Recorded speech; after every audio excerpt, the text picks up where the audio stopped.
Booyah! What's up, people? It's Robert Basano. Planete Veritas. Flat plane truth. That's what Planete stands for. It's Latin. It stands for flat plane. Anybody want to look that up on Google? Look it up. Because there's somebody out there who thinks they know what the name of the channel actually means. But I guess they don't speak Latin. Planete Veritas means flat plane truth. That's it. There's going to be people who come up with different definitions, but for me, that's what it means for me. You guys know my motto, right? I want you to always remember this motto. If you ever hear it again, and when you do hear it again, it's probably going to be because you watched that movie, Training Day, where Denzel Washington says, "It's not what you know, it's what you can prove." Yeah, that's me. That's what this is all about, people. There are going to be people out there who are going to say, "Hey, I think this, I think that. This is my idea, this is his idea," whatever it may be. But if you're going to base all of your theories, your hypothesis, your conclusions, your thesis, your independent, dependent variables on conjecture with no reference or cited proof, documented proof, I'm sorry. You can't just deal with the idea that people are going to believe what you're saying because you're just a nice person. You could be a bad person too. But if you bring forth the proof to support what it is you're basing it on, people will start to take the shit a little bit more serious, right? Okay. So I started this journey, I think sometime last year, and it's been a fucking fantastic ride, man. It's been fantastic. And we've been uncovered all kinds of things together, man. I started out with one group of people, and then I went off on my own, and then I ended up with this final group. And these guys have been like my brothers, man. And I'm not gonna say they're like my brothers; they are my brothers. And I got brothers out there in the chat too. I got Martin, I got Aaron. He's new to the scene. Everybody. I'd love to name off everybody, but you know who you are. If you follow me, rather you subscribe or don't subscribe. If you've commented, if you saw my videos, if you made a supporting comment or a competing comment, or just told me I was just, you a dumbass, Robin, how could you say this? You don't know what you're talking about. Regardless, you are my brothers and sisters because I read everything that you guys say. I read everything. And you've actually worked to help me keep on my A game. All right. Sometimes I give you an A- game. There have been times where I gave you a B game and I correct myself. But you know what? You guys have kept this exciting, and you're going to continue to keep it exciting. The whole objective and goal for me coming onto social media and sharing this information, sharing my insight, my analysis, my research, is to encourage the rest of you to go out there and just literally look under every rock, go through every crevice, look for everything you possibly can. Don't just accept or believe what one person says or a group of people say. The motto speaks for itself. It's not what you know, it's what you can prove. And we are still working to prove a lot of this shit, man. So, I'm gonna leave I'm going to talk about the reasons why I'm taking a different journey and going in a different direction after the show. Okay, but we're going to continue on from part one of the Van Allen fraud and truth about radiation, because this has been like a long awaited thing that a lot of people have been wanting me to talk about, because I actually went through all of the damn documentation. So I don't want anybody to get all upset with me or whatever have you. I think that I put out over, I think, about 100 videos, and they start off real rough. I was like this diamond that was found somewhere deep in the earth, and then they got a little bit better and got even better and then better. But I never changed who I was, man. I'm always going to be me. And no matter where I go and what I do, I'm always going to be me. So So no further ado, we're going to continue on with this education journey that we've been going on together. And I want everyone out there, if you don't have access to the secure cloud I created specifically for this venture, please feel free. I'm gonna leave up my email. Send me your email. I will give you access to the cloud. There are people who have access to it, and man, let me tell you, there's enough information in that cloud for every single one of you to do a different show every goddamn week. Because I didn't even talk about everything that's in that cloud file. All right, I thought I'd be able to do that, but it was just a lot of information, and I was doing it on my own pretty much. So I would pick and choose, what I could talk about, what I could use, what I couldn't use, when I wanted to talk about it. But this was a mosaic that I was putting together from the very first video that you see on my channel to this last final video. It all, if you spend the rest of this year and next year watching those videos from minute 1 all the way to the end, you're going to get the same. You're going to have not only a complete understanding, but a better understanding where you are, how you may have got here, what the hell's really going on, and what's truth, what's fiction, what's real, what's not real, and where you think you may go after that. Okay? So we're going to continue on with this. The channel will stay up. I thought about taking the whole thing down, but I got a lot of emails, people like, shit, don't take it down, don't take it down, don't take it down. Just leave it up, man. Just leave it up, leave it up. So I'm going to leave it up, but I won't be commenting. I will respond to private messages, but I won't be commenting on the channel. You won't see me out there in nobody else's channel. You won't see me, using some sock puppet account. There might be somebody out there trying to impersonate me, but as you can see, I like changing my icon all the time. So, you guys will know if it's me or not. I don't do that shit. So if somebody's out there doing some foul shit, it ain't Robert. And if you're connected with me, all you gotta do is email me or Skype me, and I'll tell you, yeah, it's me or not. I do things in my own person. So if I don't like what the fuck you're saying, I'm gonna say I don't like the fuck you're saying. I'm not gonna try to hide behind nothing. Okay? So that's really what it comes to. Juan Carlos says Robert is John Crow 777 because they sound the same. It's the same name. That's what Juan Carlos is saying. It's funny. All right, so I'm gonna do share screen. We got Robert Shortman in here. We got John. Still don't want to say his damn last name because he afraid that somebody gonna find out he actually talking inside the closet. Ain't nobody coming after you in that damn closet. But I got number love for him, man. John is really. I will say this. There were through the the 16 weeks that I was working on my graduate school coursework. I was running by some ideas for John. He wasn't helping me with my paper, but I wanted an outside independent view and opinion because John's a scientist. He worked for the Army in genomics and DNA testing and, that whole works. I'll let him, spit out his resume because he and Robert Shortman are going to be joining together to do some things. And you guys should enjoy that as well. But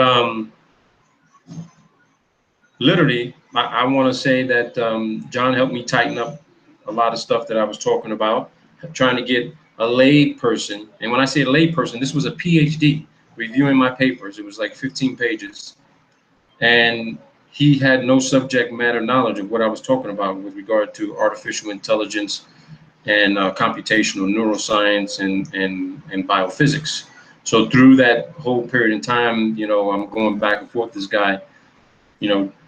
John was giving me some really, some serious, critical input and challenging me. And I ended up getting an A on that paper. I got a 95 out of 100, and the professor recommended that I stop wasting my time on the graduate level and move straight to the PhD. He even offered to write me a recommendation for the Stanford PhD program at Carnegie Mellon. So, I'm still thinking about it, but because a PhD don't mean shit, to be honest with you. It's just a lot more work, and how much more what I know that I don't already know, right? So, John, thank you very much for that, man. I really appreciate it. I'm going to be really hitting you up on a regular basis anyway. So, and I also shared it with Robert Shortman as well. He gave some outside input, and you know, it's always good to get those opinions from your peers, and these gentlemen are definitely my peers. So I'm going to remain gentleman-like for this show. I'm gonna drop some f-bombs, but I ain't gonna go after nobody personally. That's just not my thing. It's not my forte. It's never been. So, you know, that's just me. All right. So let's continue on where we left off last time with regard to radiation. Actually, you know, because Van Allen is the first thing that I put in the title of the show, let's go to that lying ass bastard. Okay. So here, I wanted to show you guys this. This is a letter, just so that you guys, I'm gonna put the link up in here for you people. Let me do this real quick so everybody can follow along with this. The link's in the chat for everybody in the group chat. And I'm going to put this paper up. All right. This is so that you guys can also do your research as well. You know, after this is all over with, you might want to continue with a lot of this stuff. But there's a shitload of data. I mean, there's a whole entire. You won't believe how much information there is on Van Allen. This guy's got. There's more information about this guy and what he was doing than any scientist that existed 20, 30, 40 years before this dude. There's more data on this guy than there is on Henry Lorentz, Albert Einstein, Max Planck, Maxwell, all those guys. I mean, literally, it's all there at the University of Iowa. It's all in their database. But I thought that this letter would be interesting for you guys to see. This is a letter from NASA, August 13th of 1953. And Jimmy here got his fucking feelings hurt. All right. He got a letter from NASA while he was the director of physics and astronomy at the State University of Iowa. And they say, Dr. Van Allen, the selection of the scientific payload of the first two pioneers for the IQSY. Now, the IQSY is the International, I think, Quantum Science Year or something like that. I'm still looking into that too, because I thought that was kind of weird. I can't find much data on that, but if anybody else can, you know, be my guest. And they say to him, I regret that your cosmic ray experiment was not among those approved for these missions.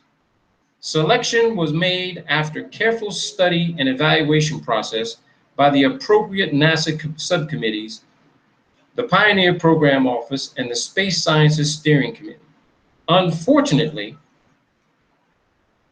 payload capability of the Pioneer spacecraft is such that only a small percentage of those experiments proposals could be included. We certainly appreciate your interest in the Pioneer program and wish to thank you for your proposal. In the very near future, we will be offered the opportunity to submit a proposal for the payload of the third and fourth Pioneer spacecraft, and I encourage your response. The continued interest of you and your colleagues is our best assurance that the Pioneer program will meet its objectives. And that was signed by Homer E. Newell, Director, Office of Space Sciences. Okay? So think about this. NASA says that the Van Allen radiation belts were actually discovered by this guy, by Van Allen, in 1958. Okay? Now, he didn't make it onto the first two Pioneer missions. Now, what's interesting about this is that when we go to the years of the atmospheric testing, okay, 1945 to 1963, all right, what's interesting about this is that Van Allen at the time, I think in the late 40s, yeah, I think in the mid to late 40s, he actually joined the Navy. He was, I think, he was a lieutenant commander, and actually got promoted to a commander because he developed this firing fuse. Okay, he developed the firing fuse for the Army to basically conduct this testing, this Trinity atomic, these upper atmospheric testing. Okay, and as you can see, they tell you all of the the bombs that were set off and the tests that they conducted. This was all due to Van Allen. Okay, they were testing his fuses. Now, what's interesting about this is a QuickTime video. This was the bomb. This is an airdrop off the Fat Man type weapon dropped on Nagasaki. Let me see if we can even see that video. I'm gonna let it load up for a quick second here. We got a few others here. We'll let that download as well. We got the Buster Jangle test. We got the Tumbler Snap Dog test. We got the Desert Rock 4 test. Let's check this one out. The Ivy Mike slow motion close up with a fireball. What else we got? We got, here's the Ivy King detonation. And then the final one I'm going to show is that I'm not going to show all of them. But after these tests were conducted, all right, there had to be follow-up upper atmospheric testing, okay, in the early 50s, all right? They kept doing these tests, but they wanted to see how much radiation. That's what they claim. They wanted to see how much radiation affects. They talk about nuclear weapons physics and technology. And he says the fact that radium, we talked about that, compounds are permanently at a higher temperature than their surroundings. Therefore, that radium is constantly emitting heat. Was first pointed out by Curie and Lorday in 1903. They found that radium emits heat at the rate of about 100 calories per hour per gram of radium. In its whole life, radium emits a quantity of heat of the order of 10 to the 10 calories. When it is remembered that the union of hydrogen and oxygen to form 1 gram of water causes an evolution of 3,900 calories, the enormous store of energy within the atom is, in this case, a radioactive substance, will be realized. Okay? So here we are together talking about radiation, right? And when you talk about radium, I don't know too much about radium at all. This is like my first time even really going through this. But someone emailed me and made a comment on the channel talking about what is actually creating the heat. Is it actual radiation? And from reading this, right, as seen from the quote above, the existence of atomic energy was known within a few years of the discovery of radioactivity in 1896. No chemical or physical process, listen to this, no chemical or physical process was found that could change the rate of release of energy by radioactive decay until the discovery of uranium fission in 1939. Here are some documents that survey that history and relate the basics of nuclear weapons physics. Now, I want you guys to hear that again. No chemical or physical process was found that could change the rate of release of that energy by radioactive decay until the discovery of uranium fission in 1939. Now, we all know that fission is some sort of other artificial process that needs to be initiated, right? Am I wrong on that, John, Robert? No, I think you're correct on that. Okay. Because you get natural radiation and then forced radiation, which is man-made. So I think that's... Yeah. So when they talk about radioactive decay in space, what the fuck is the sun doing if there's no chemical or physical process? What the fuck is the sun doing? Hey, Robert. Go ahead. Hey, sorry to interrupt you, man. I just seen Hank Hill in the chat. Yeah. And I've been emailing, I've been saying in the chat, hey, Hank, send me your email. But he hasn't chimed in yet. So, hey, Hank, send your email. Send it to Robert or send it or do something. Don't be blowing me off. All right, sorry, Robert. Go ahead. So when we read this, right, we can all agree that scientists have been studying the fucking sun for as long as we can remember.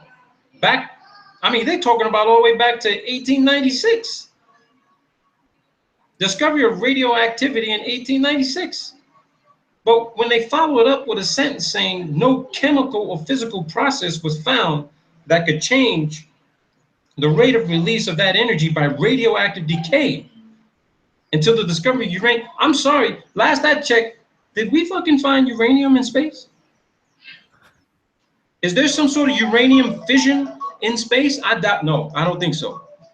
But my question is, they're telling us that there's some sort of chemical and physical process going on with the sun, with some sort of fluid plasma being released and ejected from the sun, giving off these high charged radioactive particles and neutrinos. So again, I'm not that deep in the physics yet. But when I read no chemical or physical process was found that could change the rate of release of that energy, and then I correlate that to what they're telling me the sun is doing, this goes along with what Eric Dollar was saying. The sun is not burning shit. Especially with It's the not burning neutrinos. anything. You know, with the size that the neutrinos were, you know, power to the minus, and the fact they couldn't see them really. Yeah, I mean, the sun can't be burning anything. I agree with Dollar. I agree with him when I talked to him. I didn't know it at the time. I wanted to hear what he had to say about it. But I mean, this quote up here was actually put out by Sidney Starling in 1929, Electricity and Magnetism for Advanced Students. Electricity and magnetism. So maybe the sun is some sort of fucking transformer from somewhere else. But it doesn't seem like it's burning anything. People will say, well, hey, how do you feel the heat or whatever, in the atmosphere and the sun when it comes out? How do you know that's what the sun is actually giving off? How do you know that that's not some sort of atmospheric particle fission type of reaction that's creating the heat?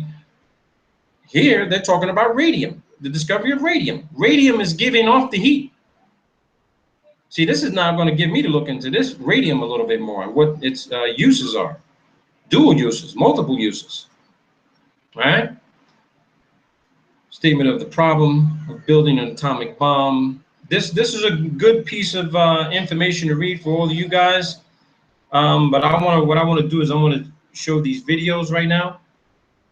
Oh shit! Can I play this? Will it play? Dude, don't tell me I can't play this video. Don't tell me that. Oh, the file is corrupt. Well, that's one file corrupt. Let's see if this will play. Second file corrupt. God damn. Third file corrupt. Oh, we got problems here, people. Okay, I see where this is going. So let's do this. Let's do this. Let me see if I can go direct here. Let me see if I can go direct. Let me see if I can go direct in this bad boy.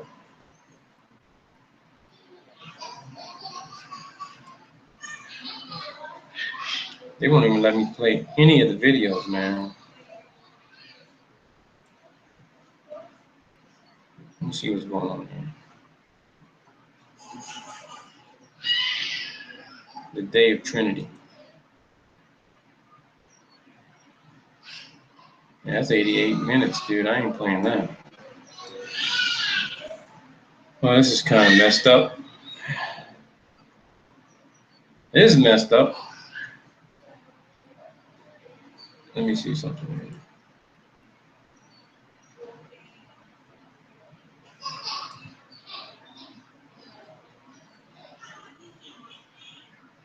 Oh, this ain't good, man.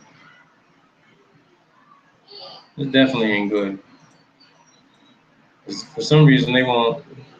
Files are corrupted, man. So let's see this. It's all in QuickTime, so see what happens here. Let me throw this link in the chat for people. There might be people who might be able to, who want to see this. I'm gonna throw it in chat for everybody. The videos are all there for you. I got a brand new system, so I know I got this all on my computer. Let me go to Nevada Energy.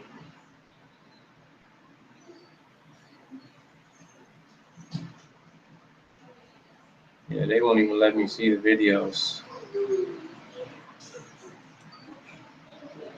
Well, gallery of nuclear test photos.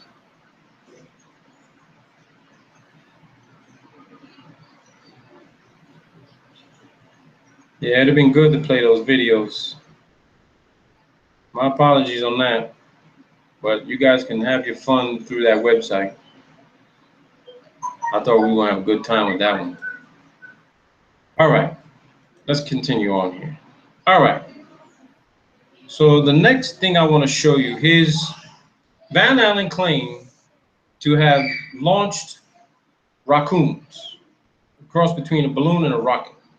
Okay, balloon and a rocket. This was one that they did in the 1950s. Okay, in the Arctic. I hope this shit plays. This is supposed to be a video. Is this a video or a picture? No, this is an expedition photo. Is it? Yeah, this is an expedition photo. My bad. I thought that was a video. That's one of the photos right there. Let me go back.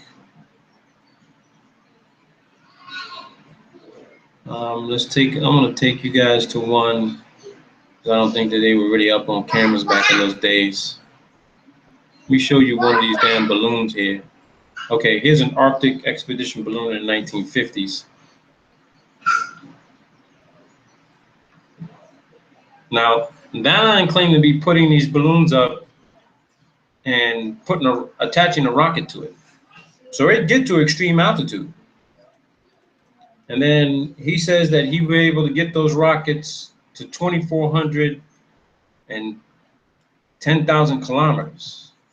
These balloons have a capability somewhere around 150,000, maybe 250,000 feet.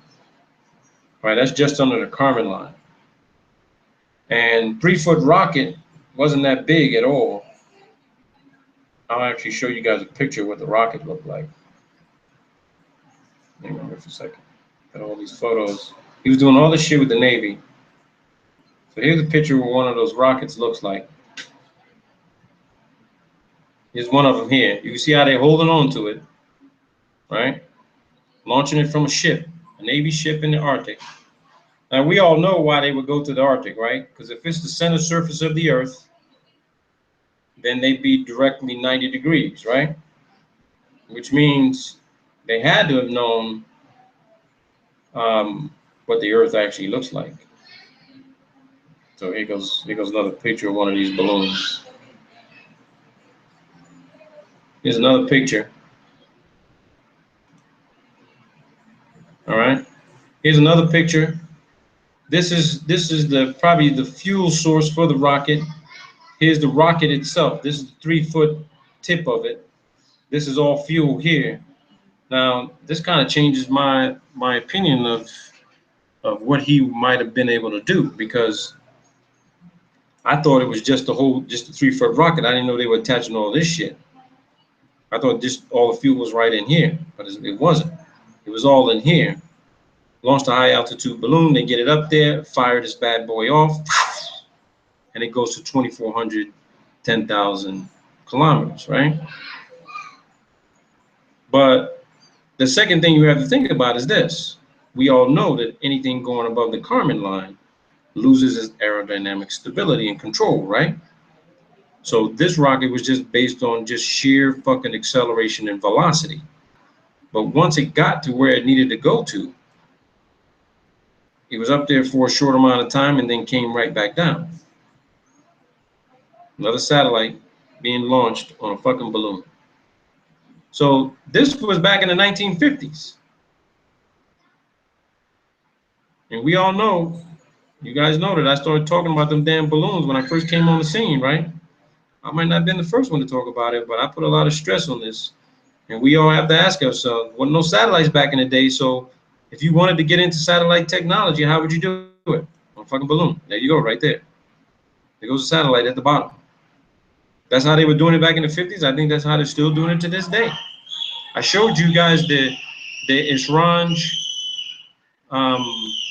space station. I showed you the Isranj space station balloon launch list, and there are a few names on that list of objects they actually claim were launched on rockets, but they went up on balloons. So these are some other pictures, these are some other documents here, stuff that he developed. Okay, this talks about spacecraft missions Pioneer 4. Let's read this. Let's see what it is. This is June 17, 1959. Okay. What are they saying here? What are you saying? God damn it. Okay, it's just a standard Western Union message. You know, really saying shit. Hang on a second. Here we go.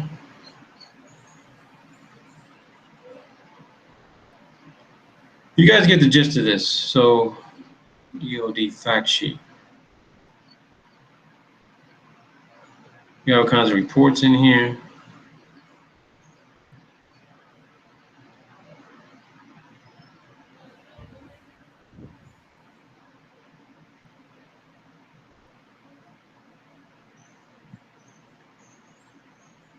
Hang on a second.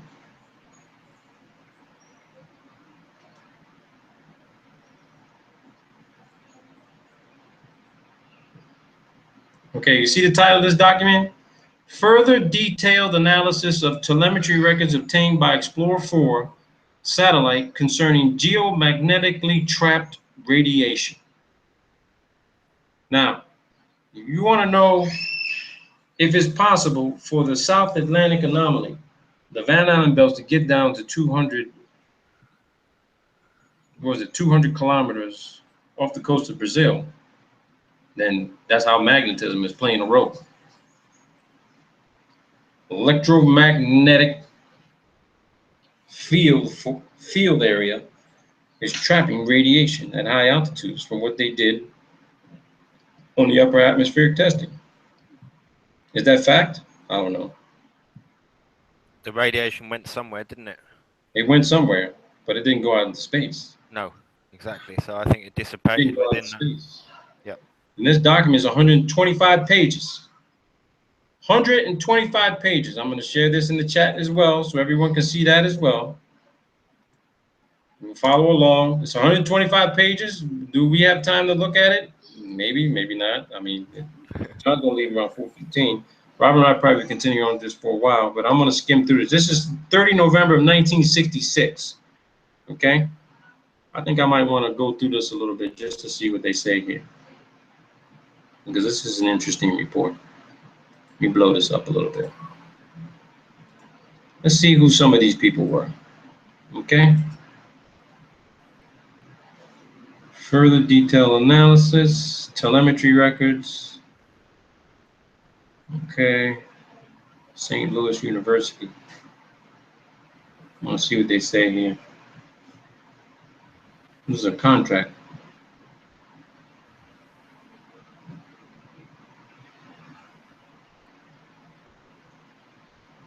Wait, what? I don't understand this. What's the keywords? Naturally and Argus injected geomagnetically trapped radiation. What the hell are they doing, dude? Wow, I've never heard of that before. What the hell were they doing? Unless they were intentionally trying to charge it up with radiation. Yeah, that's what we said in the first video, that they were intentionally detonating shit up in the atmosphere to do something. For a reason, yeah. What's this Argus shell though? That's I don't know what Argus is.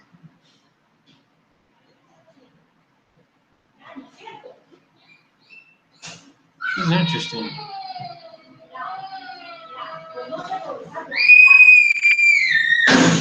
Yeah, Nico's going crazy right now. Geomagnetic flux density vectors. Okay. Mirror point value. What did they say? Polar radius of international. Now you see this here, right? yeah. You know, I had started off with everyone else saying, you know, the Earth's flat, the Earth's flat, you know, and then I realized I started doing a little bit more research that my ultimate agreement on the model of the Earth, the shape and design and construct of the Earth, was that if you're going to say you believe the Earth is flat, you better be specific on what part of the Earth you were talking about was fucking flat. Yep. Because you're talking to somebody who, for the first time, that believes everything, all the photos NASA's put out there, you're on a spinning ball, and they say, oh, well, the Earth is flat. Well, you're stupid. Shut up. If you tell a person who believes in the globe, the Earth is an equipotential ellipsoid undergoing flattening with a flat plane fixed surface in the middle, then that's something that's more palatable. Well, then I'd probably say that you're on a mix of shrooms and your grandpa's cough medicine. But that's more palatable to say to someone yeah. than to say, hey, the Earth is fucking flat.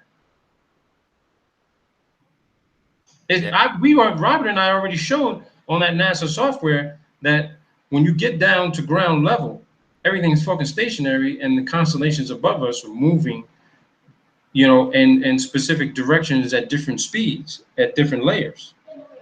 You got the sun and moon moving, you know, at its speeds. You got the stars moving at their speeds. So, you know, you got this complexity of things going on above us, and we don't know where everything may be. All we know is that when you put up a high altitude balloon, and the camera somehow catches a glimpse of what the sky looks like, you don't see any fucking stars. So either the stars are below that altitude, or they're just further out, or the camera just can't pick up that type of ambient light, you know, and open up the aperture to capture what's out there. We all know that every time, you know, they send anything up there, and when the astronauts claim to be doing a spacewalk, you don't see shit but what they claim to be the sun and nothing else. You don't see any stars at all. But they can show you a time lapse of the shitload of stars in the background, though. Yeah, they just speed that bad boy up. Same thing people do with their cameras. Speed of light in free space. What? Are you kidding me? Speed of light in free space? Ain't no light traveling in free space. Right, John? Light don't travel in free space. Let's see here. I keep going through this. Motion of inertia. Earth dipole. Rest mass of electron. Well, this is a good document. I'm gonna actually save this for myself too. Hey, somebody said in chat, Marcus said in chat that Operation Argus was a series of nuclear weapons tests in 1958 upper atmosphere. Oh, there you go. So they're trapping radiation in the atmosphere, man, intentionally. There was none. So you got to ask yourself, before the 1940s, there was no fucking radiation in the atmosphere.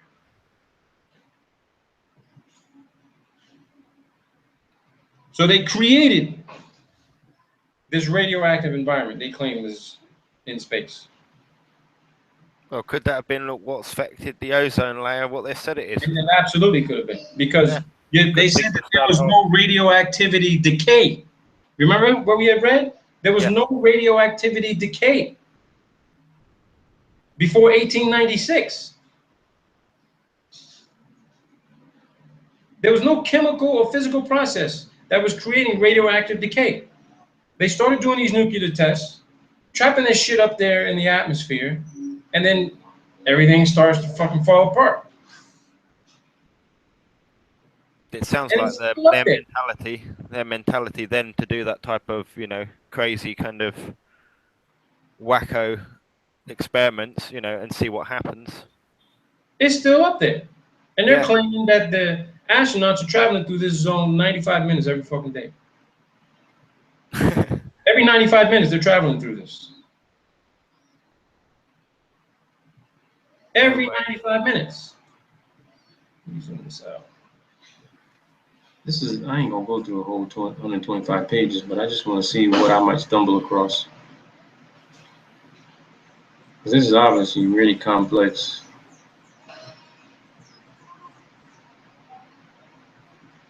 Oh, here's what they say here. The results of the present analysis indicate a pronounced and unique omnidirectional penetrating radiation effect associated only with Argus Event 1. 2 include a comparison of directional flux density distributions, particles, centimeters -2 to the second -1, okay, naturally inner Van Allen belt. Whoa, whoa, whoa, whoa, whoa, whoa, whoa, whoa. This was 1958, right? Yeah. How the fuck they already talking about Van Allen belts in 1958? Before this guy even had a chance to do this test. Yeah. That's weird. How is that possible? And artificially Argus Event 1 injected radiation, and 3 permit determination of a decay curve for a limited time period of the measured maximum, perpendicular to B, directional particle flux density of the artificially injected. So here you go. Your Van Allen radiation belt, that shit ain't Greek. That shit is not natural. Break it down, John. What's natural? Say again? Could the Van Allen radiation belts be natural? Be a natural? Well, there is no space, so no. There you go. So that shit's all artificially created. They did this intentionally. Why would they create this highly charged radioactive zone when you knew 10 fucking years later you're going to be sending a bunch of dumbasses on a Saturn rocket to go to the moon? And they're claiming they don't even remember going through this. Why? Why would you do that? That's like me setting your house on fire and saying, John, you can go in the house now. It's safe. Yeah, That's what that is. against it. Go completely against that theory of having to go through an area, because it's like them dropping a bomb and then saying, "Oh, it's all right, you just go through that." Yeah. Drop a fucking bomb and says, "No, you can go in that area. Don't worry about it. You're not gonna have any kids, but it's okay to go in that zone. Oh yeah, and by the way, you'll probably live 2 years after you come out." These guys are living well into their fucking 70s and 80s, man. Yeah, but it doesn't affect them because they didn't tell them. Also, they had to have conscious double slit experiment fucking awareness that they were going through it to be affected by the radiation. Yeah, I think that's what they're trying to say. Don't tell them they're going through it, so that way they don't have to explain it. But 40 years from now, they're gonna have selective memory. Well, I don't even remember going through all that radiation. Bob, do you remember? Well, shit. That radiation? No. Yeah, I don't remember seeing any stars. Do you remember seeing the stars? Well, I don't remember seeing any. Oh, I tell you what, bro. When my son gets older, I'm gonna play that video for him, dude. That's fucking comical. Oh man, the Van Allen belts are man-made. Anybody wants to disprove that they're not, please do. Let me know when you put up the video to prove it. Look at this shit, man. I know I'm gonna stumble across something that's gonna be crazy. Let me see here. Results. John and I, we love results, don't we, John? All the data acquired from the unshielded GM counter, that's the Geiger counter, and the directional scintillator detector A channel 2 for passes 414 and 427 are summarized in figures A2. Triangle points for each of the two figures are count rate maxima, determined by the directional distributions. Okay, let's keep going.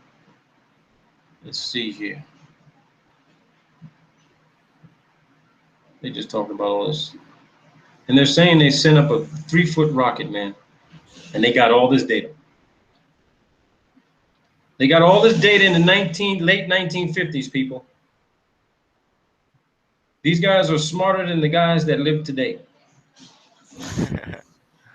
We got more advanced technology today. They had fucking backyard fucking tools to create a 3-foot rocket on a balloon, and they got better data than we did to this very day. They were good in them days. They were good. Yeah, they were real good in those days. So that means we just became more ignorant as time progressed. Wait. What's this shit? August 1958, 24 and 48 hours following the event. Short-lived penetration radiation phenomena possibly related to geomagnetically trapped debris. Debris? Their radiation, they've already What's fired that up there. debris? This section contains a revised relative to our final report. Let me see here. The methods of treating each limited. Okay, this, I'm not going to say it's boring, but there's literally some blood-soaked meat in here, and I think I'm looking for it.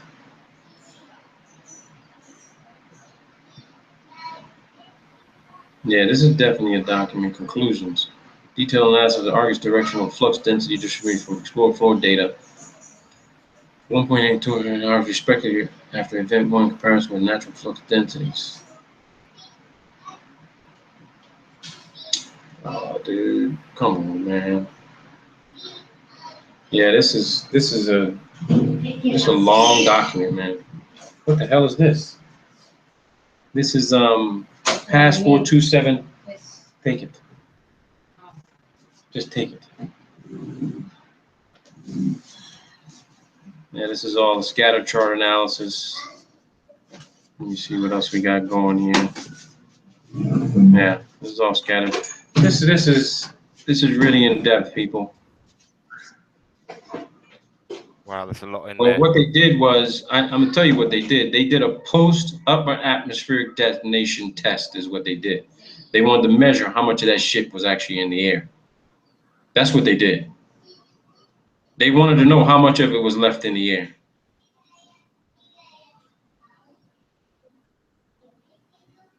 And here, look at this here. You're talking about natural radiation. This is the Earth radii, and then you got the slope and the pass number. Dude, there was no discovery of Van Allen belts, man. This is not something that was naturally up there. They created this, man. And he was allowed to put his experiments up there through Explorer 3 and 4 to start measuring this. And he came up with he basically put together the research study to say, let me do this and I'll give you my results. And he found exactly what he was looking for.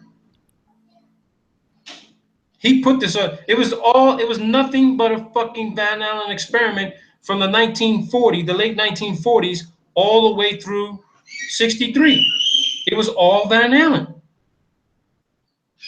It was basically for his fucking papers, his research. The Geiger counter is bullshit, bro. Yep. The invention of the Geiger counter by Van Allen is bullshit. Because this type of radiation don't exist on the Earth.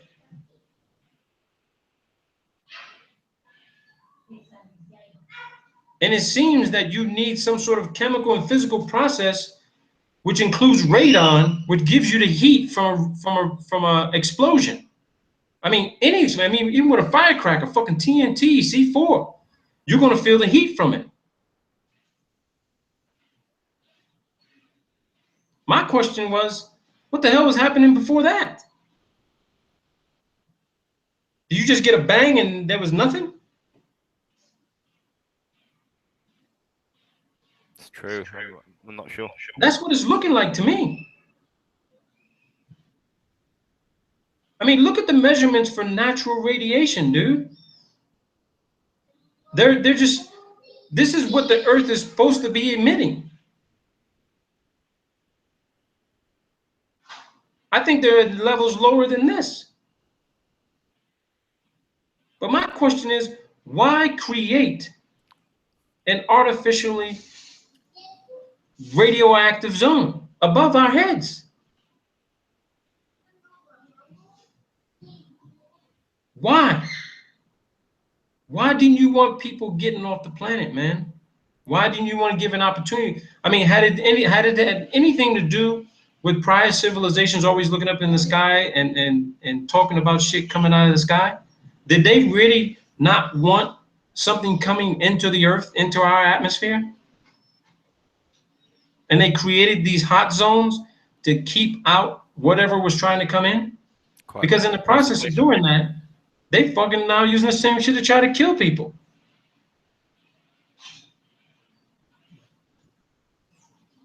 Because I've heard that theory before. I've heard that the reason why they did these upper atmospheric tests, people were saying, oh, they're trying to blow a hole in the dome, or they were trying to literally keep out some other beings that were trying to come here.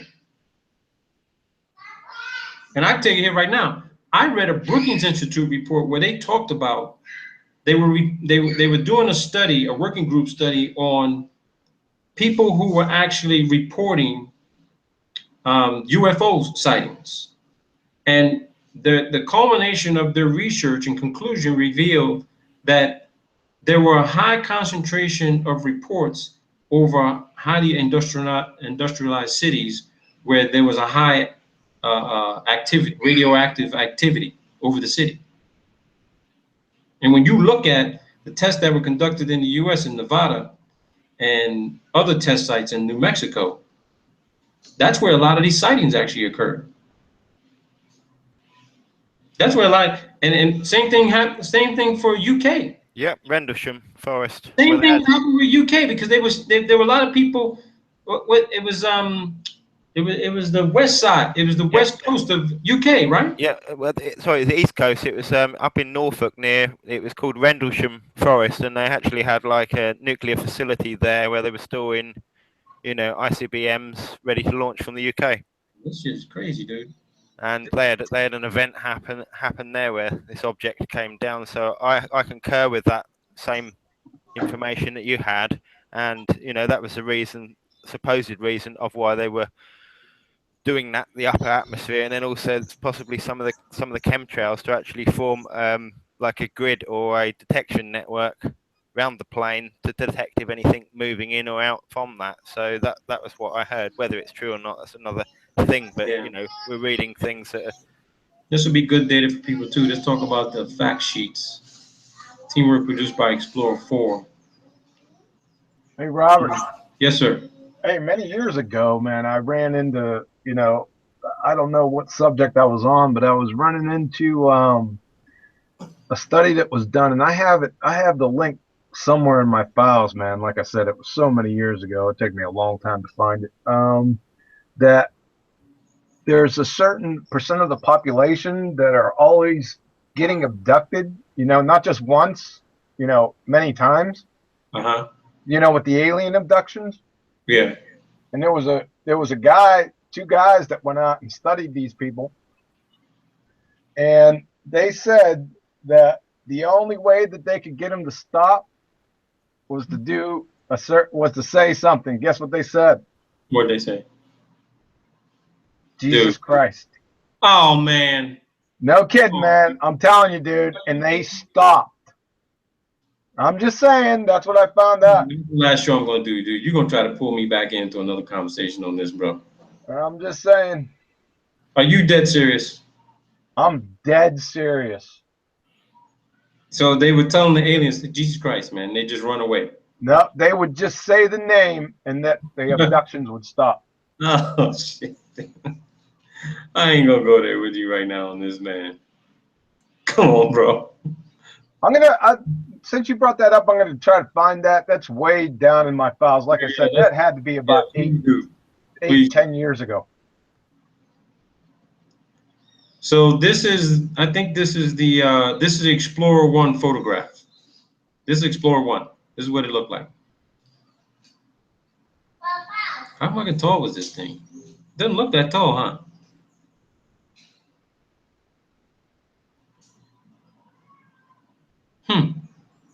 This was Explorer 1. And think about how big the rockets are today. Why the fuck can't we do it like this anymore? See, I would believe something this small could go as far as they claim shit is going today. But when you talk about shit that's taller than the fucking building I live in, launching the fucking 100,000 miles of shit, 200,000 miles, I'm calling bullshit. I mean, look how primitive this looks. I think that me, John, and Robert, and Martin, and Aaron, we could build this shit. And then the neighbors would look at it and be like, those guys are terrorists. They're building a bomb.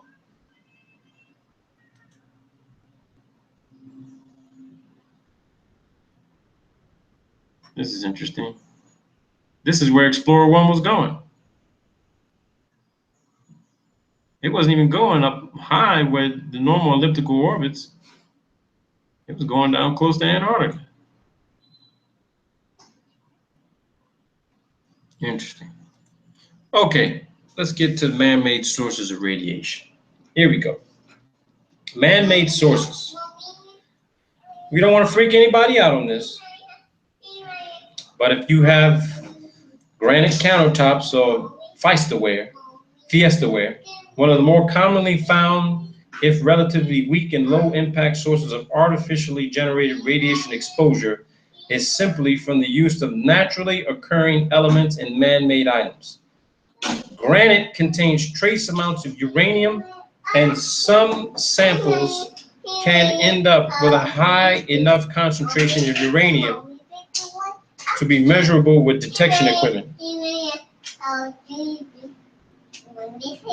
Nico's joining us for the last show. Other places that radioactive material may be found in a household setting, yes, baby, are in some varieties of vintage Fiestaware or red glazed pottery from the 40s and 60s that used uranium in order to achieve the bright colors in the glaze.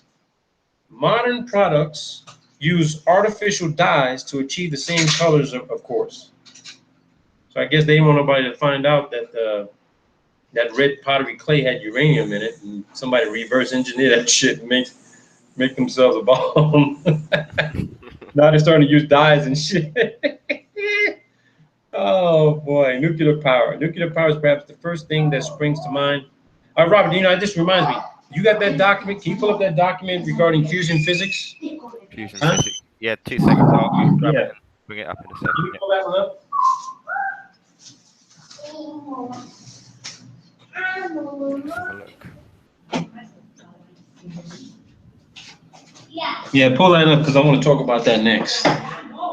It says here, when you ask someone about man-made sources of radiation, using fission reactions and uranium to turn water into steam to power giant turbine generators, nuclear power plants generate tremendous amounts of electricity. Much of Europe gets electricity from nuclear power plants, as do many sections of the US. Yeah. What's that guy's name? Galen Windsor, who used to swim in the nuclear cooling pools at General Electric? Really? I didn't know that. Galen Windsor.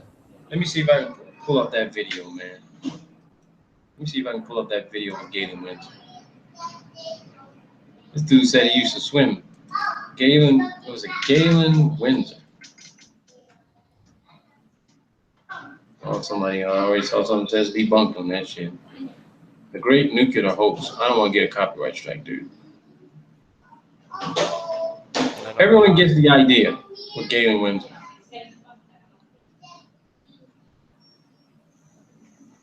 Let me see if I can find something open source on him where it doesn't give me a strike. Galen Windsor.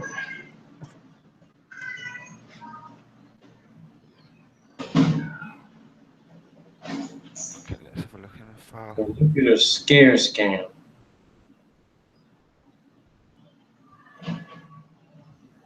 I don't want to be biased in this shit, man. I want to provide something that's neutral. Yeah, the shame of it is that this dude actually died of leukemia, didn't he? think he did. Nuclear power plants are tightly regulated and with tight limits on both radiation exposed to workers and public. The annual average dose to a member of the public from nuclear power plants is roughly equal to the amount generated internally by the decay of radioactive materials naturally found in the body. In fact, due to the presence of radioactive uranium and thorium in the fly ash from coal burning, how about that? Coal burning power plants give off more radiation into the environment typically than a nuclear power plant. Ain't that some shit? Wow, didn't know that. That's interesting. But could that be true? Because you can get coal right out of the ground, but say you burned up wood and you get the wood chips, the burnt wood chips stuff like you burn that off, you're giving off more radiation than a nuclear power plant? It means that, well, the only thing I can assume by that statement is that the nuclear power plant can't be giving off much radiation then, because if you've got a sack of coal, I can't see it being that radioactive or digging it up out of the ground. Yeah, that I don't know. Unless it's from a radioactive source that's in the ground naturally, mixed in with it, I don't know. You're saying let's see what it means to be radioactive. An atom is said to be radioactive if it is see, this is what I said yesterday, right? An atom is said to be radioactive if it is unstable due to the excess of either energy or mass. I said this yesterday for anybody, not yesterday, but the day before, when we did part 1. That's what it means to have radiation, have something to be radioactive. It's just giving off excess energy, all right, or more mass. It either stays the same size or it absorbs it because it's unstable and it needs to become stable. We've got equilibrium going on around us every nanosecond. Everything is working on balancing itself out. And whenever you feel a shitload of heat or a lot of cold or whatever it may be, there's a reason why you're feeling a lot of heat or you're feeling a lot of cold or things just don't stay in balance. Because, it's not vibrating at the same frequency, so to speak. Right? Let's see here. And is therefore likely to decay at some point and give off radiation. A substance or material is said to be radioactive if it is made up of or contains a large quantity of radioactive material.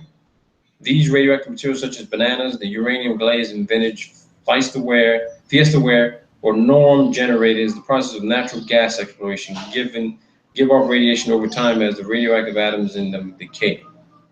This is uranium ore, a naturally radioactive substance. Uranium, this just looks fucked up. If I ever saw this, think about it. If you ever saw this, would you pick it up? Nah, it looks dangerous, doesn't it? It just looks fucking nasty. It looks like this rock shit on itself. That's what it looked like. If I saw this on the ground, I wouldn't pick it up. But who's to say that this is uranium ore? Hey, that's what Vivian was holding the other day. No. Well, Vivian said, yeah, it had a smell to it, but his was darker. It didn't have this yellow tinge to it. Over time, as the number of unstable atoms decreases, the material becomes less radioactive. This time it is measured by the half-life of different radioactive elements. This is the amount of time it takes for half of the atoms in a given sample to decay and give off radiation. Here we go, John. Remember that statement again? For example, carbon-14 has a half-life of 5,730 years. So after that amount of time, a quantity of 100 atoms of C14 would have turned into 50 C14 atoms and 50 nitrogen-14 atoms. Uranium-11, a radioactive isotope used in medicine as a tracer, has a half-life of 2.8 hours, whereas another isotope of uranium at the other end of the scale, uranium-115, has a half-life of 441 trillion years. Now let me ask you this. How do you think they measured this, John? With their imagination? How do you think they came up with this number?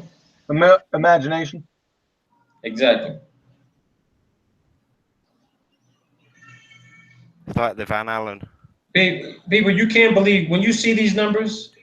I mean, I worked in the financial global intelligence business, and every time a client told me, give me like this astronomical number they were talking about financially, we were working on this big deal, I immediately called bullshit and said, you know what, don't call me again. I'm not listening to your scams. Hey, that trillion number, there hasn't been 1 trillion seconds that elapsed since Christ was crucified.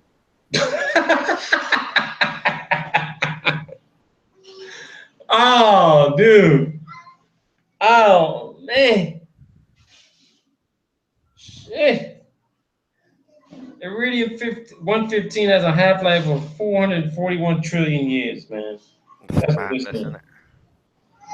And I guarantee you, if anybody went out there and asked someone at a university, can you tell me how this number came about? They will not be able to tell you. I don't know a single physicist on this earth who could answer how they came up with this number, because they don't even know. It is commonly held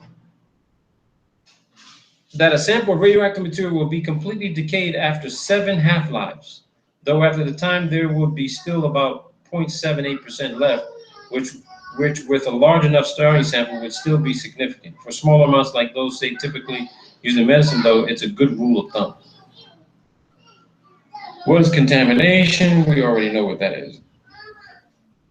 Does being exposed to radiation make me radioactive? And here we go.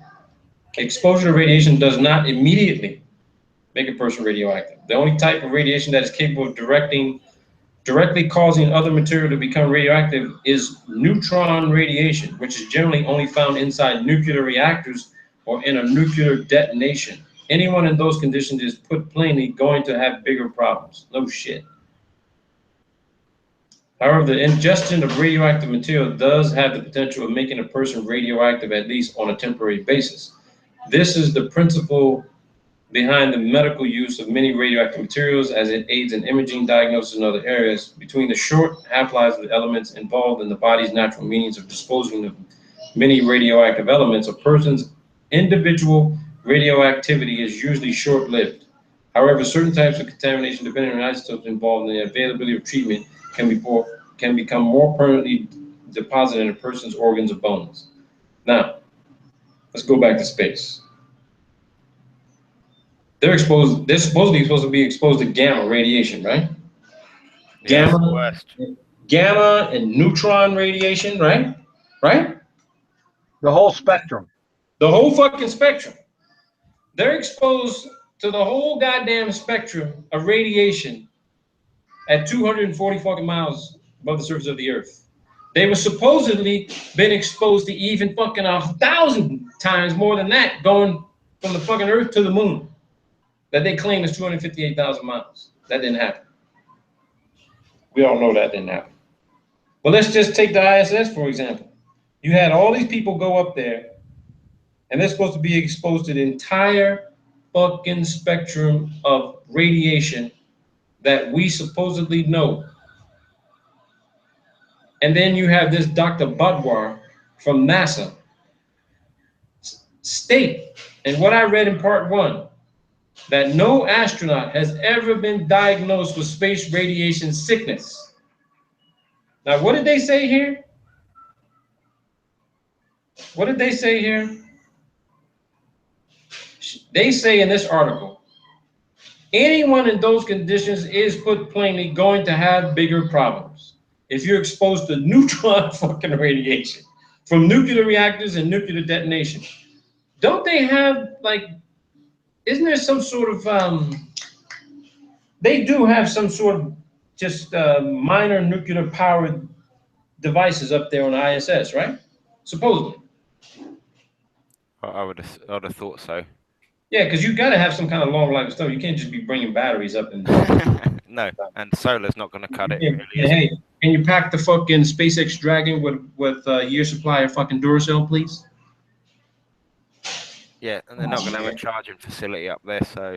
Just ask now. You keep searching this information, you're going to find contradiction after contradiction after contradiction after contradiction. Hey, listen, how does the radiation affect me? Probably the most important question a person has about radiation is what exposure to to it will do to them. And it is an invisible, odorless energy that has a lot of mystery about it. So fears and speculation tend to be pretty common. So is the fucking boogeyman. Okay, people hear about the boogeyman all the time. It's invisible, odorless. You know, it's a mystery. But does he exist? In the wake of events such as Fukushima, additionally, media coverage tends to present a lot of factual information, but without some of the context that would help make it clear to the viewer. All right, what was this guy doing? The early experiment on X-rays in 1896 before the effects and consequences of radiation exposure were understood.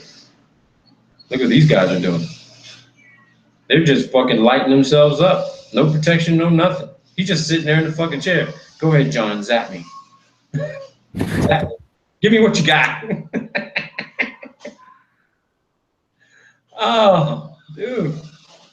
How is radiation exposure measured? Radiation exposure is measured primarily in REMS in the US and SIVERT, SIU, and is measured on the radioactive dose absorbed relatively to its possible health effects on the body. This is called the equivalent dose, which is you got a banana's dose worth, right? A banana's dose worth of radiation. And it is weighted to account for the fact that the same amount of time in an alpha radiation field, for example, which have different long-term effects, at the same time in a gamma field of equal strength. The bullshit Geiger counter right here. Okay, REM is broken down further into millirem and microrem, which are the levels that are going to usually be talked about. Acute versus chronic exposure. A big factor in determining the effects of radiation exposure is whether it is acute or chronic. Acute exposure to the dose of radiation is received all at once. Robert? Yep. Yeah, I got to go, man. I'll try to be back in about 10, 15 minutes. All right, you got it, brother. All right. See you soon. Examples include doses involved in cancer therapy. That's acute exposure. The immediate concern with acute exposure would be acute radiation syndrome, which would occur at about 150 to 300 REM whole body exposure. Okay? As a reference point, a chest CT scan, which is one of the highest doses common sources of exposure, delivers about 1 REM a dose. A passenger on a flight across the continental U.S. would receive 4 REM. Ooh, shit. No, that's 4 millirems. Oh, right, okay. That's 4 millirems. Now here's what I want to compare. Okay, here's what I want to compare. I want to see, I'm going to search right now to find out, I'm going to put in the question, radiation exposure of astronauts on the ISS, to see if they tell me what the number is. Because a CT scan offers the highest dose of common source of exposure, right? So let's think about this, right? Yep. You'd have thought it'd be at least that level of dosage or higher, wouldn't you, at a baseline to start with? Okay, NASA. Radiation challenge. Do we want to go to their document or go? No, I'm gonna go to their document. Yeah, document first. It might have more. Go to their document. Space faring, the radiation challenge. Oh boy, they get ready to fuck up on this one. I can just tell just by looking at the document. Let me put this in there for everybody as well, for the chat, so that they can see this. Everybody can see that one as well. So here we go. Just taking a little bit to load up here. All right. Radiation. What is radiation? What different kinds of radiation? Ionizing, galactic, cosmic. Are we protected from space radiation? Or what factors determine the amount of radiation astronauts receive? So the space weather effect, how is radiation measured? Okay, so we're gonna go like, what's this, pages 5 through 6 or some shit like that? Yep. Oh, look at this. They're claiming here that the Apollo 11, they got 0.18 rads. 21 hours. Never protected in that paper thin That's bullshit. module. It's all bullshit data. It's all bullshit, yeah.